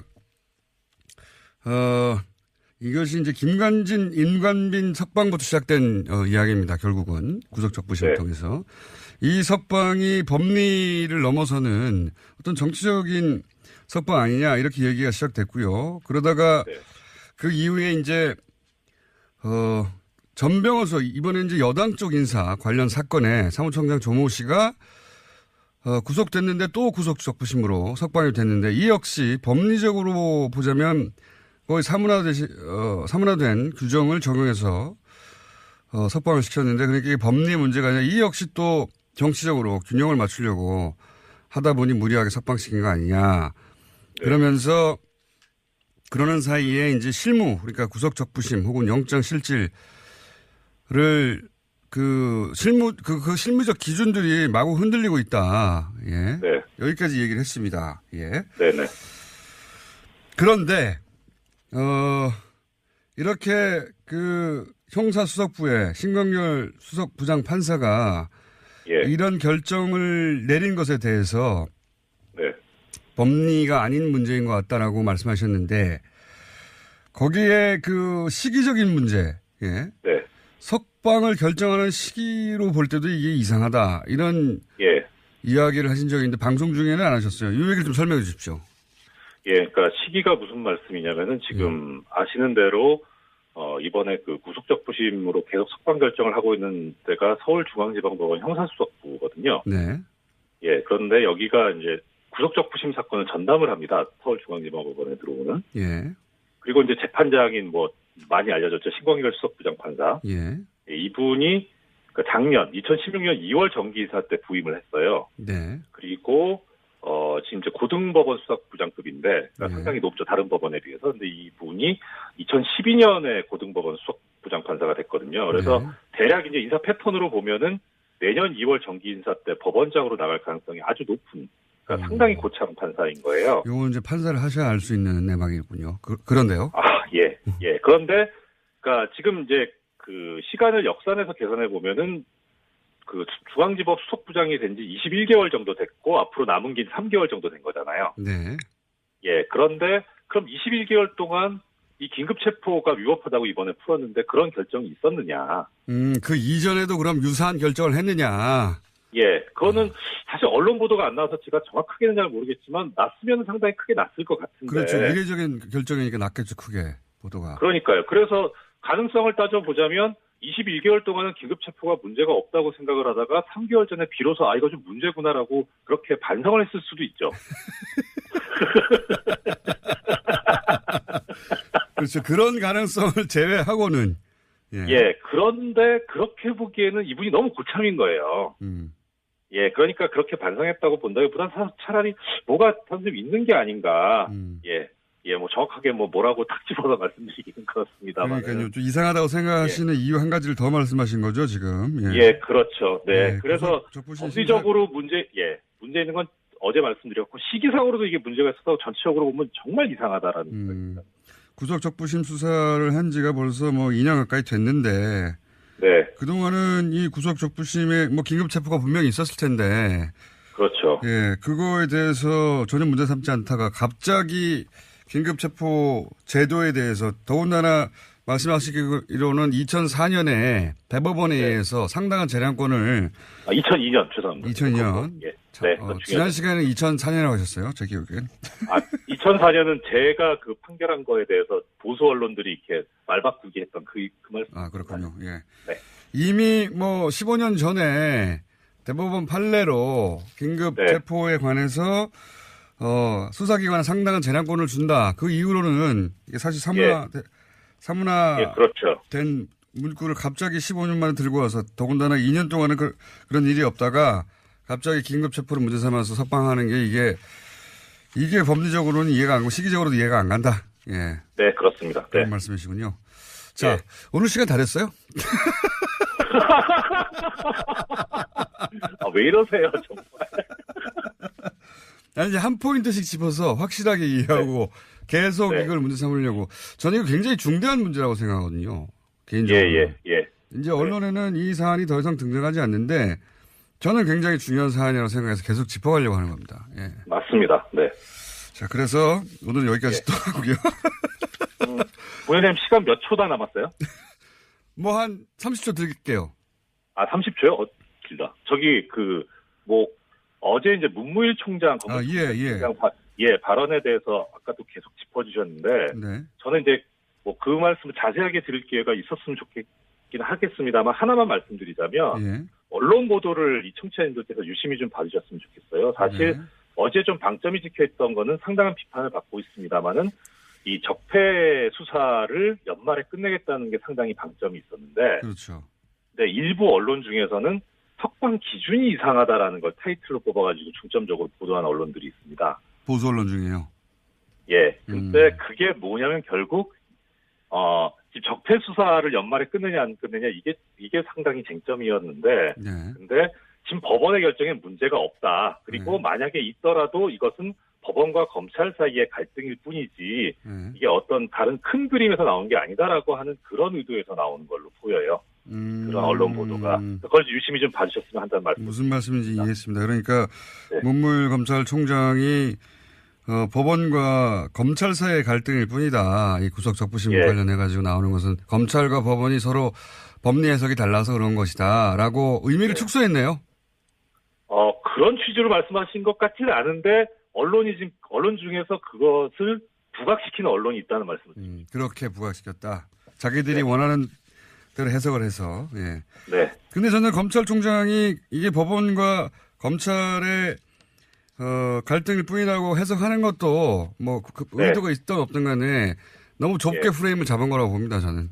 그렇죠. 맞습니다. 예. 그렇게 해석하면 안 되죠. 예. 세력과 세력, 그러니까 소위 이제 구체제가 이것을 저항하는 것, 이렇게 큰 그림에서 봐야 되는 건데, 검찰총장이 그런 그림까지 그려야 되는지는 모르겠으나, 굳이 말로 했으니까, 예. 네, 그렇습니다. 네. 요 이야기는 또 내일이나 모레 저희가 비는 시간 마련해가지고 다시 연결하도록 하겠습니다. 알겠습니다. 그 말씀 감사합니다. 예, 고맙습니다. 법무법인 동아래 사무장 이정열 전 부장판사였습니다. 자, 시사, 과학, 코미디 다 넘어오고 때로는 다 성공할 때도 있고 때로는 다 망할 때도 있는 원정호 씨 나오셨습니다. 안녕하십니까? 예, 안녕하세요. 오늘 어떤 주제입니까? 설마 했는데 우리 과학기술계에도 블랙리스트가 있다. 그러니까요. 예. 이거 진짜 이해가 안 가는. 왜냐하면 과학기술 이 분야의 분들이 갑자기 도로로 뛰어나와가지고 집회를 하는 경우나 막 성명을 정치적 사안에 적극적으로 내는 경우가 극히 드물거든요. 드물죠. 극히 드문데 왜 여기까지 블랙리스트를 만들었을까? 저도 그게 궁금한데 네. 일단은 블랙리스트를 만드는 것은 전 정권의 속성이 아니었나. 어떤 쪽에도. 그렇게 이해하면 사실은 예를 들어서 체육계도 만들고 다 만들었어야 될 것 같은데 그러니까 문화예술계는 이해가 가잖아요. 그렇죠. 예, 드라마나 영화가 미친 영향이 크니까 대중에게. 네. 그거는 잘했다가 아니라 왜 그랬는지를 알겠는데 이 과학기술계 블랙리스트를 만들었다는 보도가 나오니까 이거 왜 그랬다고 이해하십니까? 과학기술계에서는? 일단 과학자들은? 나름 상황은 좀 있습니다. 과학자들은 지금 이거에 대해서 별 관심이 없고요. 네. 이런 상황에 대해서는 보면 어떤 계기가 있냐면 이 블랙리스트 작성된 시점이 김명자 전 장관이 네. 한국과학기술단체 총연합회, 그러니까 과총이라고 그러죠. 네. 회장으로 선출된 직후였어요. 예. 그런데 이게 김명자 장관이 어떤 분이냐면 김대중 정부 시절에 4년 동안 환경부 장관을 지낸 분이고 예. 17대 통합민주당 국회의원이었고 예. 2010년에 김대중 평화센터 이사였거든요. 그 과학기술 단체 장이 지금 그때 기준으로 야당 인사가 되니까. 그렇죠. 이 야당, 김명자 회장이 이 단체를 규합해가지고 정부에 어떤 공격을 가할지 모른다. 이런 우려 때문인가. 그런 것도 있을 수 있고요. 그러면 김명자 회장 개인에 대한 블랙리스트로 충분할 것 같은데 어떻게. 이게 이제 어떻게 된 거냐면은 선출이 됐다는 거죠. 과총 회장으로. 그러니까 과총에 속한 사람들이 뽑았다 이런 사람을. 그러니까 과총. 네. 거기에 속해 있는 개인이나 단체를 다 뒤져봐라. 예. 이게 보나마나 이게 저 야당 좌익 혹은 주사파일 테니까 그런 게 아니었나 이제 생각이 그게 들죠. 약간 일리는 갔는데 그래도 다 이해는 안 가지만 어쨌든 지금 최소 300개 이상의 단체를 이제. 네. 근데 이게 어떤 식이냐면, 네. 이 과총에 포함된 단체가 전체가 614개예요. 절반을 했네요. 절반을 한 것이고 네. 또 회원수도 굉장히 많아서 614개 회원수가 50만 명에 달하거든요. 그러니까는 300개 단체라고 보면 그 절반 엄청난 수가 될 수가 있고 그래서 웬만한 곳은 다 포함된 게 아니냐. 그러니까요. 그래서 구체적인 내막은 지금 이제 조사 중이죠. 그래서 과연 불이익이란 게 이제 근데 궁금한 건 그거죠. 이제 블랙리스트 운영을 한다. 그럼 무엇을 할 수 있었을까? 그러니까요. 그런 생각을 할 수 있잖아요. 정부 지원 예산이 특정 단체에 가는 걸 막는다든가 그런 건데 보통은. 네, 그럴 수도 있는데 이제 그게 과학계 쪽에 쉽게 작동할 수 있을까 궁금하긴 해요. 그래서 이제 그거를 오늘 오후에 1시에 김명자 전 과총회장을 검찰에서 피의자가 아니고 피해자 신분으로 소환을 하게 돼 있습니다. 어떤 피해를 당했든가. 예, 불이익이 본인은 뭐였나. 알았을까요? 잘 모르겠어요. 왜냐하면은 예를 들어서 MBC에서 제가 라디오를 진행하다가 네. 블랙리스트로 잘렸어요. 그렇죠. 근데 이제 그 당시만 하더라도 저는 그렇게 주장했습니다. 이것은 이미 자를 걸 예정하고 나를 물타기로 쓴 것이고 곧 자를 것이다. 제가 그렇게 얘기를 그 MBC 라디오 진행을 할 때 얘기를 해도 심지어 MBC 내에서 이 진보적인 성향의 PD들조차 믿지 않았어요. 네. 아니 그럴 거면 굳이 왜 쓰겠냐고. 그렇게까지 잔머리를 굴려가며 6개월 쓰고 일부러 자르고 그러진 않을 거다는 인식이 있었거든요. 네. 당하고 있는데 이미 그걸 잘 못 느껴요. 그렇죠. 그런데 그 김명자 회장이라고 본인이 당했다는 걸 알까요? 그러니까 이런 쪽에서 불이익을 당한 경우에는 자기가 불이익을 당한 걸 모를 수가 있습니다. 그렇죠. 그러니까 연구 같은 거 지원이라든가 이런 것도 그냥 사실은 이게 다 그러니까 외형적으로는 정상적인 심사에서 잘렸겠지. 그렇죠. 네. 그런 형태로 이루어지기 때문에 그 뒤에서 어떻게 불이익을 당했는지 모르는 경우가 많을 것 같고 저도 주변에 좀 물어봤는데 잘 모르겠다고 얘기를 하세요. 그러니까요. 내 실력이 없어 안 됐겠지 뭐 이렇게. 그렇죠. 예. 그래서 블랙리스트를 만들어 놓고 그 운영은 사실 제대로 못한 게 아니냐라는 또 어떤 무능의 한 단면을 볼 수가 있다.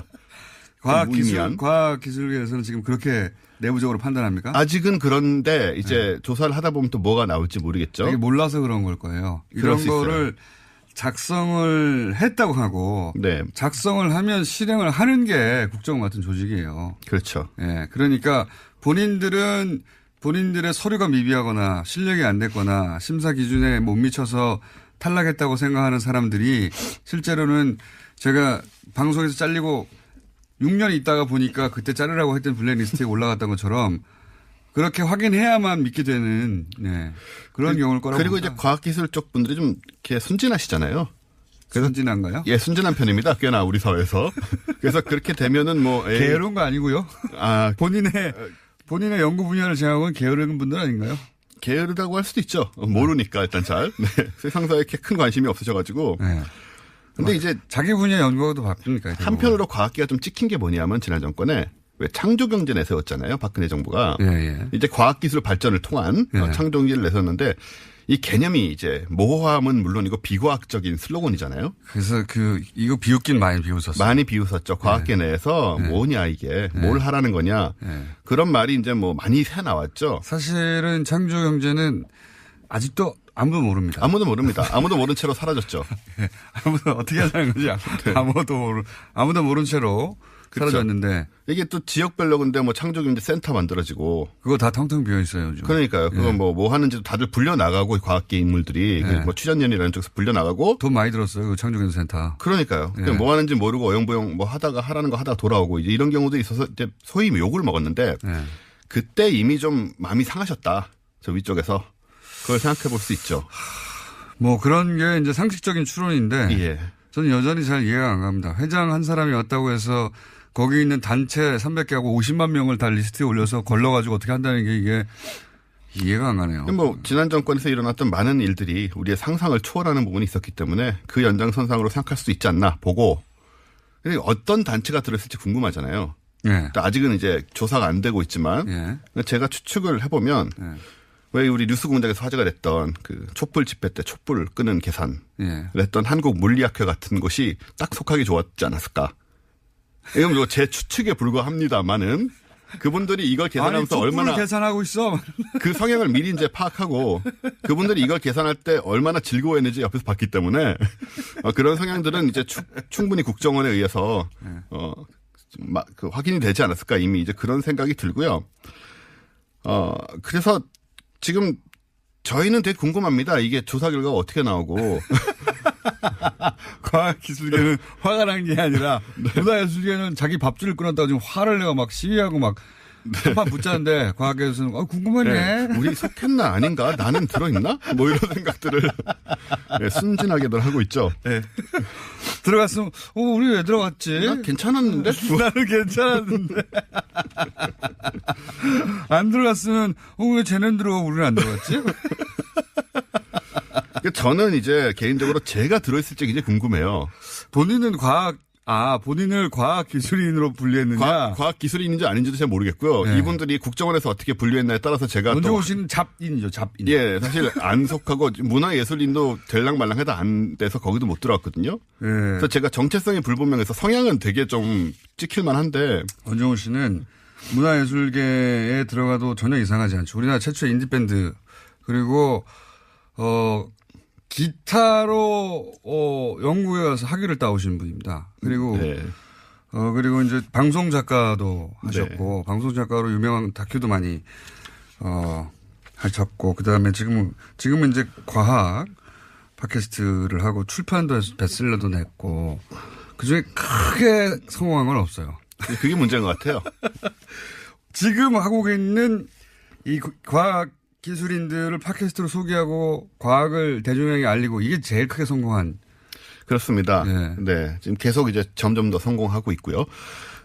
그래서 아무튼 정체성이 불분명해서 여기도 제가 못 꼈을 것 같은데 근데 흥미로운 점 뭐냐면요. 과학자들 중에 실제로 진보적인 사람들이 많다는 조사가 있었어요. 이건 미국에서 한 건데. 그렇군요. 2010년의 미국 조사에 따르면 미국의 과학자 중에 공화당 지지자는 단 6%에 불과하고 그렇게 굉장히 화제가 됐습니다. 아니, 그건 제가 보기엔 이념의 문제라기보다는 과학적으로 논리적으로 추론하는데 훈련이 된 분들이 보수의 논리구조 좀 허술하거든요. 어디나. 바로 그렇습니다. 네, 그렇기 때문에 그런 거죠. 네, 네. 그러니까 이건 앞뒤가 말이 안 되잖아 이런 거죠. 네. 민주당 지지자가 55%니까 네. 굉장히 차이가 나는데 말씀하신 것처럼 이제 과학의 속성에 진보적인 면이 있기 때문에 그런 면이 있지 않나 생각을 합니다. 그러니까 이념이 아니라 논리의 문제라고 봅니다. 그 예. 부분은. 자, 원종호 씨였습니다. 감사합니다. 감사합니다. 내일 뵙겠습니다. 안녕.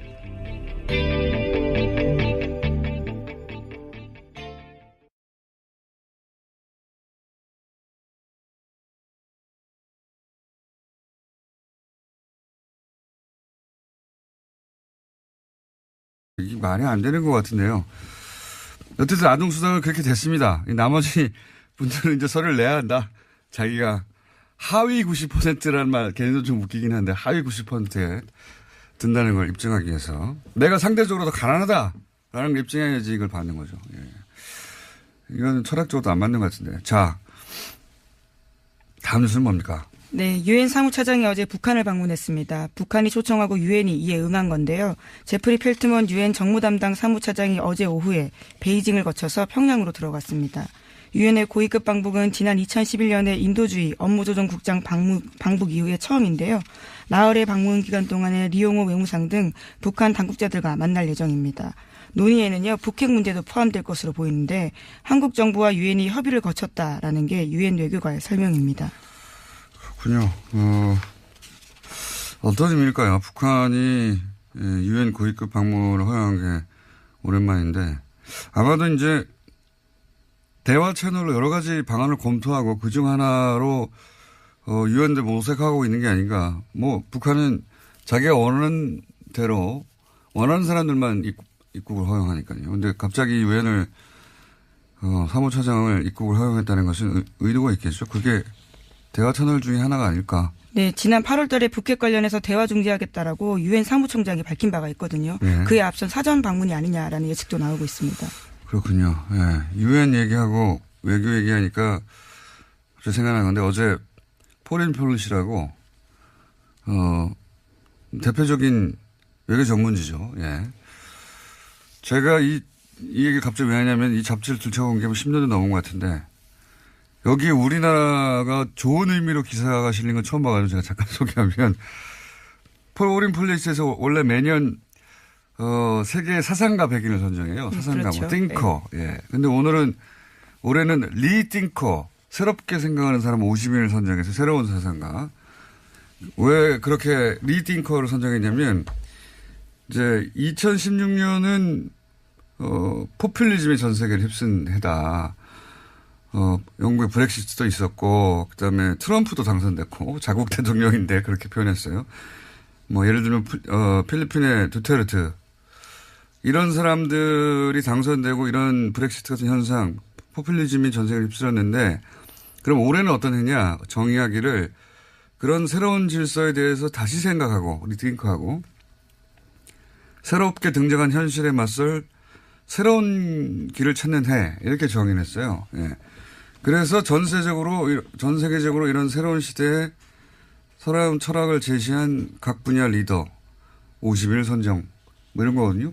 나름 권위 있는 겁니다. 여기에 등장하면. 네. 근데 거기서 문재인 대통령이 선정됐는데, 전 세계 대통령 중에는 딱 2사람 되고 나머지는, 뭐 변호사나 뭐 코미디언이나 기업가 각 분야 리더들인데, 대통령 중에는 프랑스 마크롱하고 문재인 대통령이 선정됐어요. 근데 여기서 재밌는 것이, 첫 문장이 재밌습니다. 선정 이후로 문재인 대통령이 5월 당선됐을 때보다 더 어려운 상황에 처하는 신임 대통령은 없다. 뭐 이러면서. 굉장히 어려운 상황에서 신임 대통령이 있다는 거죠. 중국, 사드, 뭐 북핵 미사일 등등 쫙 나열해요. 그러면서 그걸 잘 극복해서 지지율이 아주 높다. 이걸 왜 제가 소개하냐면 미국 외교 전문가들이 현재 문재인 대통령을 어떻게 바라보는가 하는 시야가 거의 고스란히 담겨 있거든요. 예. 야당은 배가 좀 아프겠지만. 이게 주류 미국 전문가들의, 외교 전문가들의 시각이다 하는 관점에서 찾아와서 읽어보면 재밌습니다. 내용 자체가. 거기 한국에서 또 한 사람이 선정됐어요. 한국인은 아닌데 뉴스공장에서 인터뷰를 했었는데, 러시아 출신이죠. 안드레이 랑코프, 국민대 교수. 이분 왜 선정됐냐? 북한 김정은에 대한 이해 지평을 넓혔다는 겁니다. 한국에 계신 분으로, 한국인은 아닌데 이분이 선정됐고, 나머지 많습니다. 찾아보시면 재밌습니다. 잠깐 소개해드렸고. 자, 다음 뉴스는요.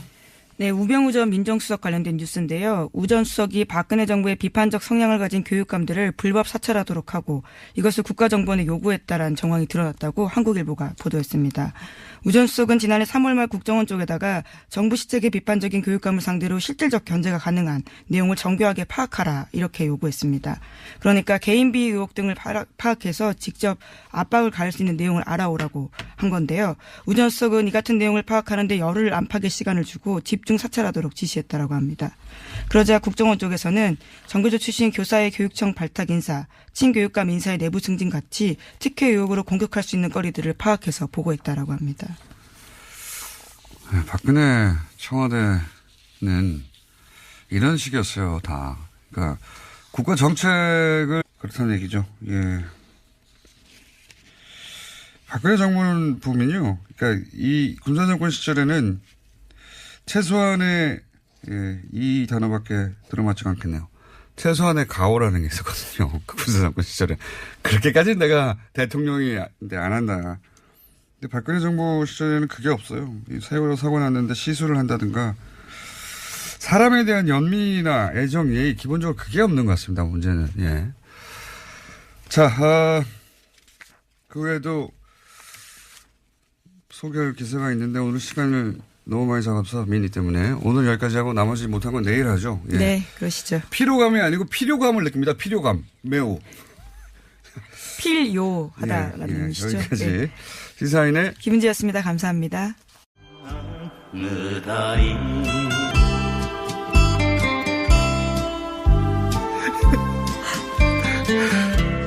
자유한국당 원내대표 경선이 일주일 남았습니다. 예.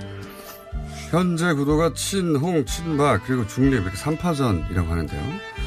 오늘은 중립지대 후보가 당선되어야 한다고 주장하시는 나경원 의원을 스튜디오에 직접 모셨습니다. 안녕하세요. 네, 안녕하세요. 이 음악 외나무 다리. 우리 예. 지난번 예전 저 서울시장 선거 때 예. 원수는 외나무 다리에서 만나는데 예. 아시는 분은 아시겠지만 의원님과 제가 오랜 구원이 좀 있습니다. 예. 원수 외나무 다리. 다른 이야기 하기 전에 그동안 제가 미웠다 안 미웠다? 단답형으로? 아니 당연히 미웠죠. 네, 미웠다. 예. 네. 그 미웠던 얘기는 다음 기회에 따로 하기로 하고 예. 오늘은 자유한국당 원내대표 경선 이야기만 하기로 하겠습니다. 자, 외나무 다리 시그널 음악 마음에 드십니까? 제가 막 웃긴 했는데요. 가만히 갑자기 옛날 생각이 나는데 네, 제가 다 생각나지 잊어버렸는데 잊어버렸는데 사실은 예, 네. 잊어버리셨을 리가 있나요? 잘못하신 줄 아시는군요. 글쎄요. 자, 오늘은 손님 오셨으니까 예, 그 이야기는 다음 기회에. 현재 당내 경선 구도가 친홍, 친박, 중립 이렇게 3파전이 맞긴 맞습니까? 예, 그렇습니다. 네. 이제 뭐 후보들이 속속 뭐 출마 선언을 하고요. 오늘은 그 중립 후보 단일화를 위한 토론회를 합니다. 그래서 오늘 토론회하고 오늘 내일 이틀 여론조사를 해서 내일 단일 후보 발표하기로 했습니다. 중립 후보라면 이주영, 조경태, 한선교 의원 이렇게 예, 그렇습니다. 예, 세 분. 근데 예. 그 단일화를 의원님이 주선 혹은 제안하신 거라면서요? 그렇게 언론에 보도됐던데. 예. 아니 그러니까 사실 이제 저는 처음부터 이번 원내대표 선거는 개파 대리전이 돼서는 안 된다고 생각을 했거든요. 가장 중요한 핵심이 이제 이 당이 안 그래도 힘이 없는데 정말 진정으로 통합이 되어야지 뭐 문재인 정부의 힘이 없긴 없습니까? 예, 느끼십니까? 뭐 어제도 저희 사실은 좀 이제는 너무 무시하는 것 같아요. 저희를 사실은. 그리고 사실은 어제는요. 신종 날치기입니다. 국회의장이 어제 예산안을 예. 처리를 사실 이제 저희가 의총하는 사이에 국회를 열어서 표결에 붙였거든요. 근데 아시다시피 우리가 그저께 그 원내대표 3명이 합의한 것은요. 잠정 합의안입니다. 반드시 원내대표들이 합의한 것은 의총에서 추인을 받아야지 이 제대로 효력을 발생하는 건데요. 이 저희 의총에서 추인받지 못했다는 것을 분명히 얘기했음에도 불구하고 이 정세균 의장께서 여야 원내대표들이 다시 한번 얘기해봐라. 뭐 이런 시간도 주지 않고. 열몇 시간 드리지 않나요? 어제 아니 다시 한번 불러서 정세균 원내대표가 그런 걸 이렇게 주선한 다음에 표결에 붙였어야 되는데 뭐 예정된 시간을 넘겼다는 이유만으로 그냥 표결에 붙인 것은 정말 국회의장으로서 이것은 우리 정세균 의장님 제가 좋아하거든요. 의회주의자다라고 생각하는데 정말 어제는 굉장히 실망스러웠고요. 이런 식으로 국회 운영을 하면 결국은 뭐 116명 있는 그러니까 거대가 아니라 일당, 제1야당을 완전히 무시하는 것이고 이것은 협치? 뭐 이거에 전혀 반하는 것이다. 이렇게 생각합니다. 알겠습니다. 화가 나신 것 같고 협치는 거꾸로 이제 자유한국당도 안 하고 있는 걸로 좀. 예. 찬성해 주는 건 하나도 없잖아요, 또. 찬성해 드리는 것도 있죠. 어떤 게 있습니까? 뭐 아니 저희가 찬성 안 하면 법안 통과됩니까? 뭐 그러니까 찬성을 특별히 해 주는 건 없는 걸로 알고 있는데 제가. 예. 뭐 그 얘기- 번번이 저희의 의견을 전혀 안 들어주는 또 여당도 문제이겠죠. 그래서 사실은 저는 이제 의회는 가장 중요한 게 합의인데 너무 이 국민의당과 이번에도 결국 야합했다고 우리가 다 평가하는 거 아닙니까? 그래서 다 평가는 아닌 것 같고요. 안녕하세요. 김호준입니다. 이 사안이 통과됐습니다. 개인적으로 가장 아쉬운 것은 아동수당입니다. 당초 보호자 소득과 무관하게 0세에서 5세 아동을 대상으로 했던 정부안은 야당의 반대로 소득 수준 상위 10%의 지급을 제외하기로 했습니다. 상위 10%는 그 돈 없어도 아이 키울 수 있지 않느냐. 보수가 항상 주장하는 선별 복지죠. 19세기 초 나폴레옹은 프랑스 혁명을 계승한다며 봉건적 의무와 농노제 폐지 그리고 전 시민에게 단일한 세금 체계를 선언했습니다. 왕과 귀족끼리의 동맹으로 유지되던 봉건국가에서 국민이 국가를 구성하는 소위 국민국가로 역사는 그렇게 발전을 합니다. 왕이나 귀족이 아니라 국가에 세금과 병역의 의무를 지고 국가는 그 국민의 보호 의무를 지게 된 거죠. 이후 가난한 빈민을 구제하는 구휼의 개념을 넘어서 국가가 국민 보편적 삶의 기본을 보장하는 복제 개념이 탄생합니다. 강도를 신고하면 경찰이 당신 소득의 상위 10%인가 아닌가 묻고 나서 출동하는 게 아니죠. 치안은 국가가 국민 모두에게 지는 보편 의무라서 그렇습니다. 자격은 국민이기만 하면 됩니다. 0세에서 5세까지 아동에게 국가가 삶의 기본에 대한 의무를 지겠다. 그 자격은 대한민국의 아동이기만 하면 된다. 이게 보편 복지죠. 반면 10%는 제외한다는 것은 곤란에 처한 90%의 상대적 빈민만을 구휼하겠다. 이것은 기본적으로 구제입니다. 그러니까 이건 돈의 문제가 아니라 국가의 의무를 어디까지로 할 것인가 하는 국가 철학의 문제다. 역사가 한 걸음 더 나아가는 걸 누군가 막았다. 김호준 생각이었습니다.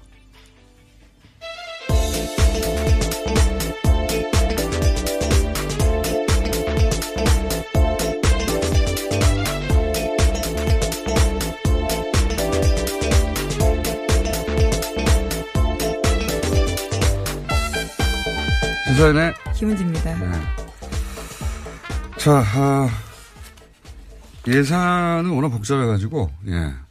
사람들이 구체적 내용을 잘 모릅니다. 잘 모르는데, 이번 예산안에는 몇 가지, 예. 시민들이 관심을 가질 내용이 있긴 있어요. 확실히. 그죠? 네. 오늘 새벽 본회의 통과했는데요. 법정 시한을 넘겨서 나흘째였습니다. 자유한국당 의원들은 대부분 투표에 참여하지 않았는데요. 내년도 예산안은 428조 8,339억 원 규모로 확정됐습니다. 올해 대비해서 7.1%가 늘어난 수치인데요. 내년 예산안에서 가장 큰 비율을 차지하는 것은 보건, 복지, 고용 부분입니다. 그다음으로는 일반 지방행정, 교육, 국방 순인데요. 공무원 중원 규모는 9,475명으로 확정됐습니다. 뿐만 아니라 남북협력기금 같은 경우에는요. 400억 원 감액됐는데 앞서 말씀하신 아동수당 같은 경우에는 2인 가구 이상 기준소득 수준 90% 이하로 해서요. 만 5세까지 아동 내년에 2018년 9월부터 10만 원씩 신규 지급됩니다. 그리고 이제 노년층을 상대로 기초연금 이것도 이제 20만 원에서 25만 원으로 인상됐는데 이것도 역시 지방선거 끝나고 나서 예, 아동수당도 지방선거 끝나고 나서 예, 지방선거 이전에 하면 정부 인기가 올라간다고 처음 듣는 얘기로 그렇게 연기가 됐고요. 자, 요 사안 관련해 가지고 아동수당 어제 저희가 이제 종창 소장님하고 얘기를 나누다가, 예, 아침에 긴급하게 합의문에 실제 오타도 있고, 예, 그렇게 긴급하게 작성된 것이고, 그 긴급한 걸 보다가 어제 나라살림연구소의 종창 소장님 무려 20년간 세금을 보았지만 실수를 하나 하셔가지고 저희가 미니로 정정 인터뷰를 짧게 잡았습니다. 안녕하세요, 소장님. 네, 안녕하십니까? 네. 어제 실수를 하셔서 저희가 정정의 기회를 공식적으로 다시 드립니다.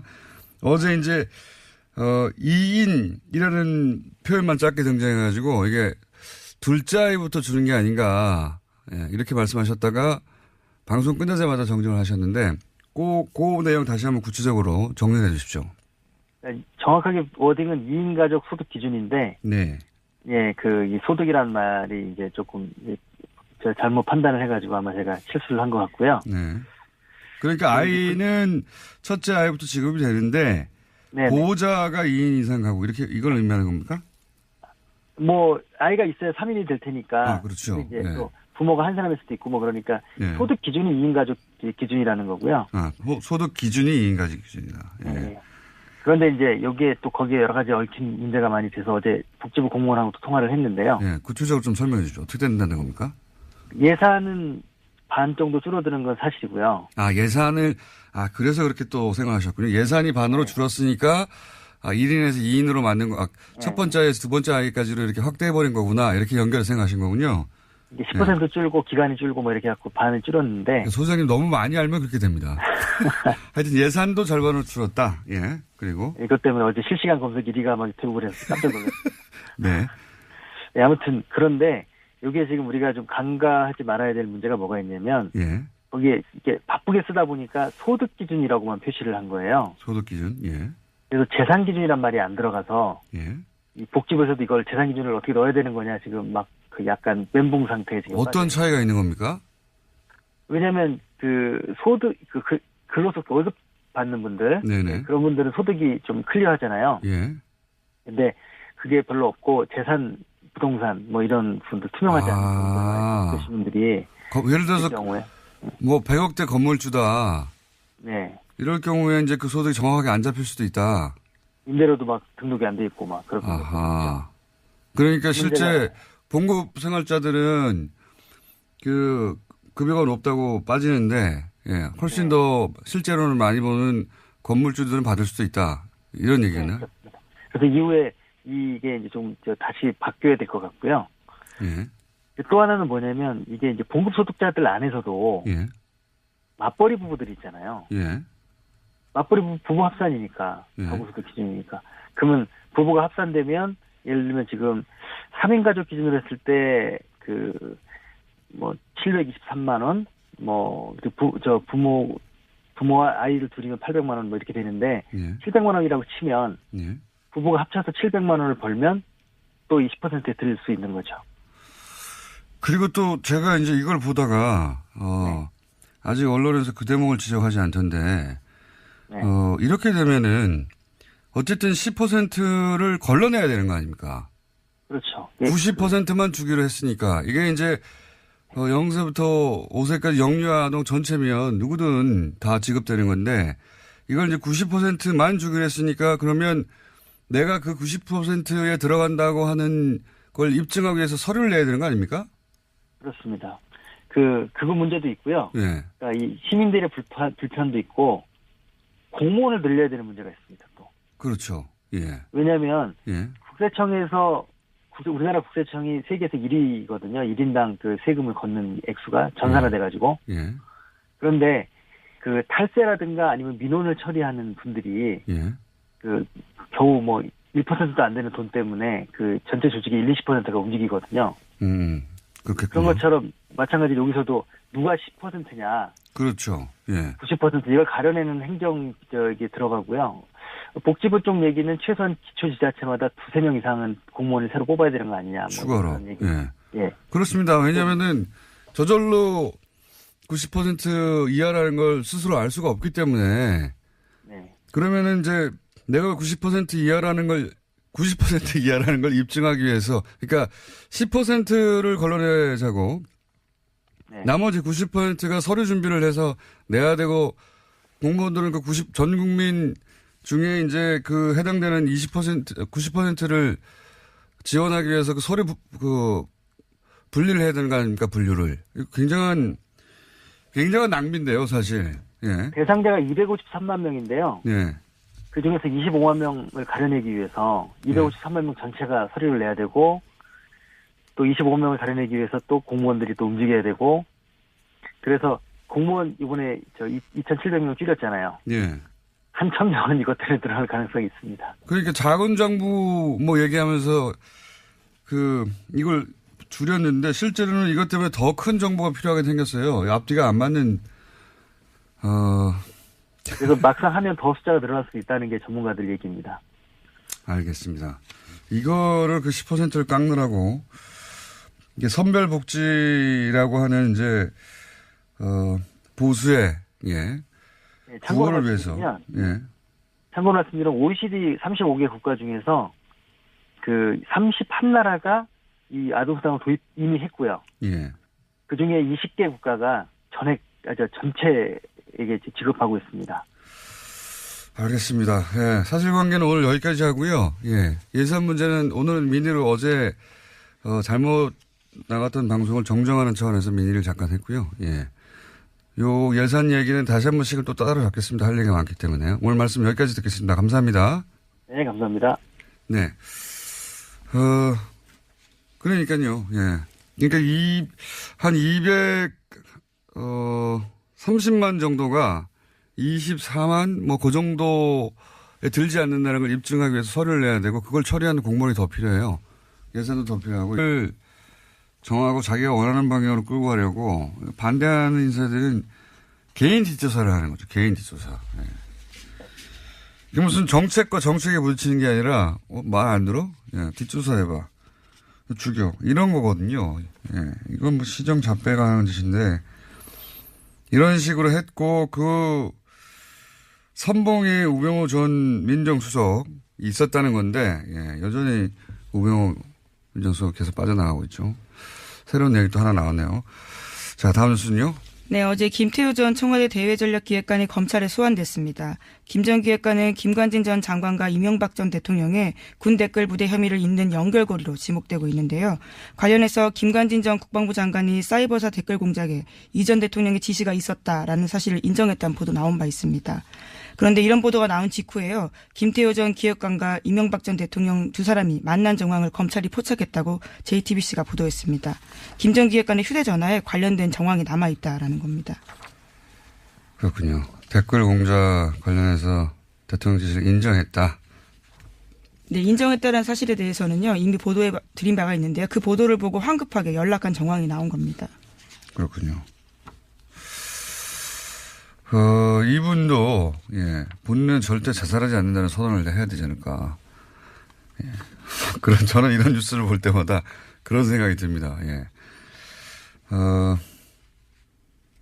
만났겠죠. 당연히. 자, 이 뉴스는 아마 후속으로 뭐가 계속 앞으로 나올 것 같으니까 만났다고 한다까지만 저희가 알려드리고. 자, 다음 뉴스는 뭔가요? 네, 문무일 검찰총장이 어제 국정원 등 주요 적폐 수사를 관련해서 자신의 입장을 밝혔는데요. 올해 안에 마무리하겠다라는 겁니다. 문 총장은 그러면서 수사 피로감이라는 단어를 쓰기도 했는데요. 수사 일정과 관련해서 언급한 내용의 핵심은 모든 수사들이 검찰에 집중되어 있기 때문에 이것을 연내에 마칠 거다라는 겁니다. 주요 부분에 대해서는 연내에 끝내고 내년부터는 민생사건 수사에 집중하겠다라는 말도 했는데요. 이명박 전 대통령 등에 대한 수사의 확대와 진정 가능성을 차단한 듯한 발언이라서요. 비판을 사고 있습니다. 아니 이거는 말이 안 되죠.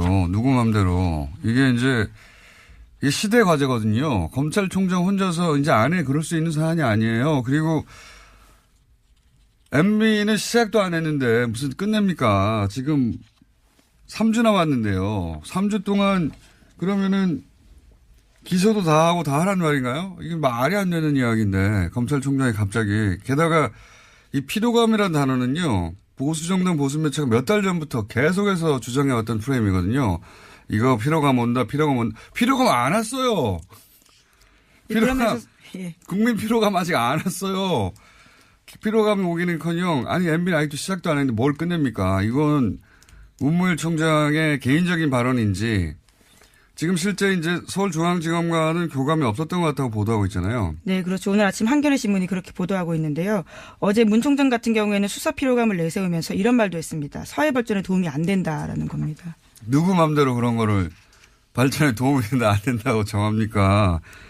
예, 심지어 서울중앙지검 수사팀 관계자 말에 따르면요. 제일 먼저 사건이 왔던 댓글 사건 같은 경우에도 추가 확인 작업을 진행하고 있다라는 건데요. 아직까지 계속하고 있다라는 겁니다. 아니 지금 김태호 전 대외전략기획관은 이제 처음으로 소환됐는데요. 무슨 끝냅니까 이제. 이건 말이 안 되는 이야기고요. 이런 얘기를 했다면 저희가 또 관련 인터뷰를 또 잡아봐야 되겠네요. 예. 이건 말이 안 된다고 봅니다. 이게 모르겠어요. 예를 들어 서울중앙지검에 지금 이 사건을 수사하고 있는 검사들이 육체적 필요를 호소하고 있다. 필요할 수 있죠. 육체적으로. 너무 곤란해서. 그럼 사우나 건을 끊어주세요. 갑자기 무슨 사회적 피로감을 얘기합니까? 국민들한테 여론조사 했나요? 네, 심지어 수사팀 내부에서도요. 문 총장도 특별수사가 전공인데 시일 정해두고 수사할 수 없다는 거 너무 잘 알고 있는데 이런 말을 왜 하냐라는 이야기가 나오고 있다고 합니다. 뭐 보수정당이나 이쪽에서 예를 들어서 문물 총장에게 이거 너무한 거 아니야? 사회적 피로감이. 이런 이야기를 했을 수도 있고 거기에 립 서비스를 했는지는 모르겠어요. 그렇다면 뭐 이해가 가는데 뭐 그것도 이해가 갈 건 아니죠. 왜 립 서비스를 합니까? 정말로 이렇게 생각하는 거라면 이건 저희가 여론조사도 하고 필요하십니까? 하는 여론조사도 하고 그것도 발표하고 그리고 이게 왜 여기서 뭐 조천 안 되는지 계속 인터뷰도 하고 전 총장들도 인터뷰하고 해야 될 것 같습니다. 자, 시간이 거의 다 됐네요. 예, 제목만 체크하고 넘어가죠. 네, 박근혜 정부 블랙리스트와 관련해서 항소심이 진행 중인데요. 어제 이와 관련해서 의미 있는 진술이 나왔습니다. 30년 가까이 예술 지원 업무를 담당한 실무자가 법정에 나와서 한 말인데요. 전두환 노태우 시절에도 이런 적은 없었다라는 겁니다. 그 시절도 뭐 말도 안 되는 시절이긴 했는데 그때하고 비교하는 건 그렇게 말도 안 되는 시절에도 적어도 이런 식으로 블랙리스트를 작성해서 이 사람은 빼. 네, 껌껌이 이렇게 한 적은 없다라는 겁니다.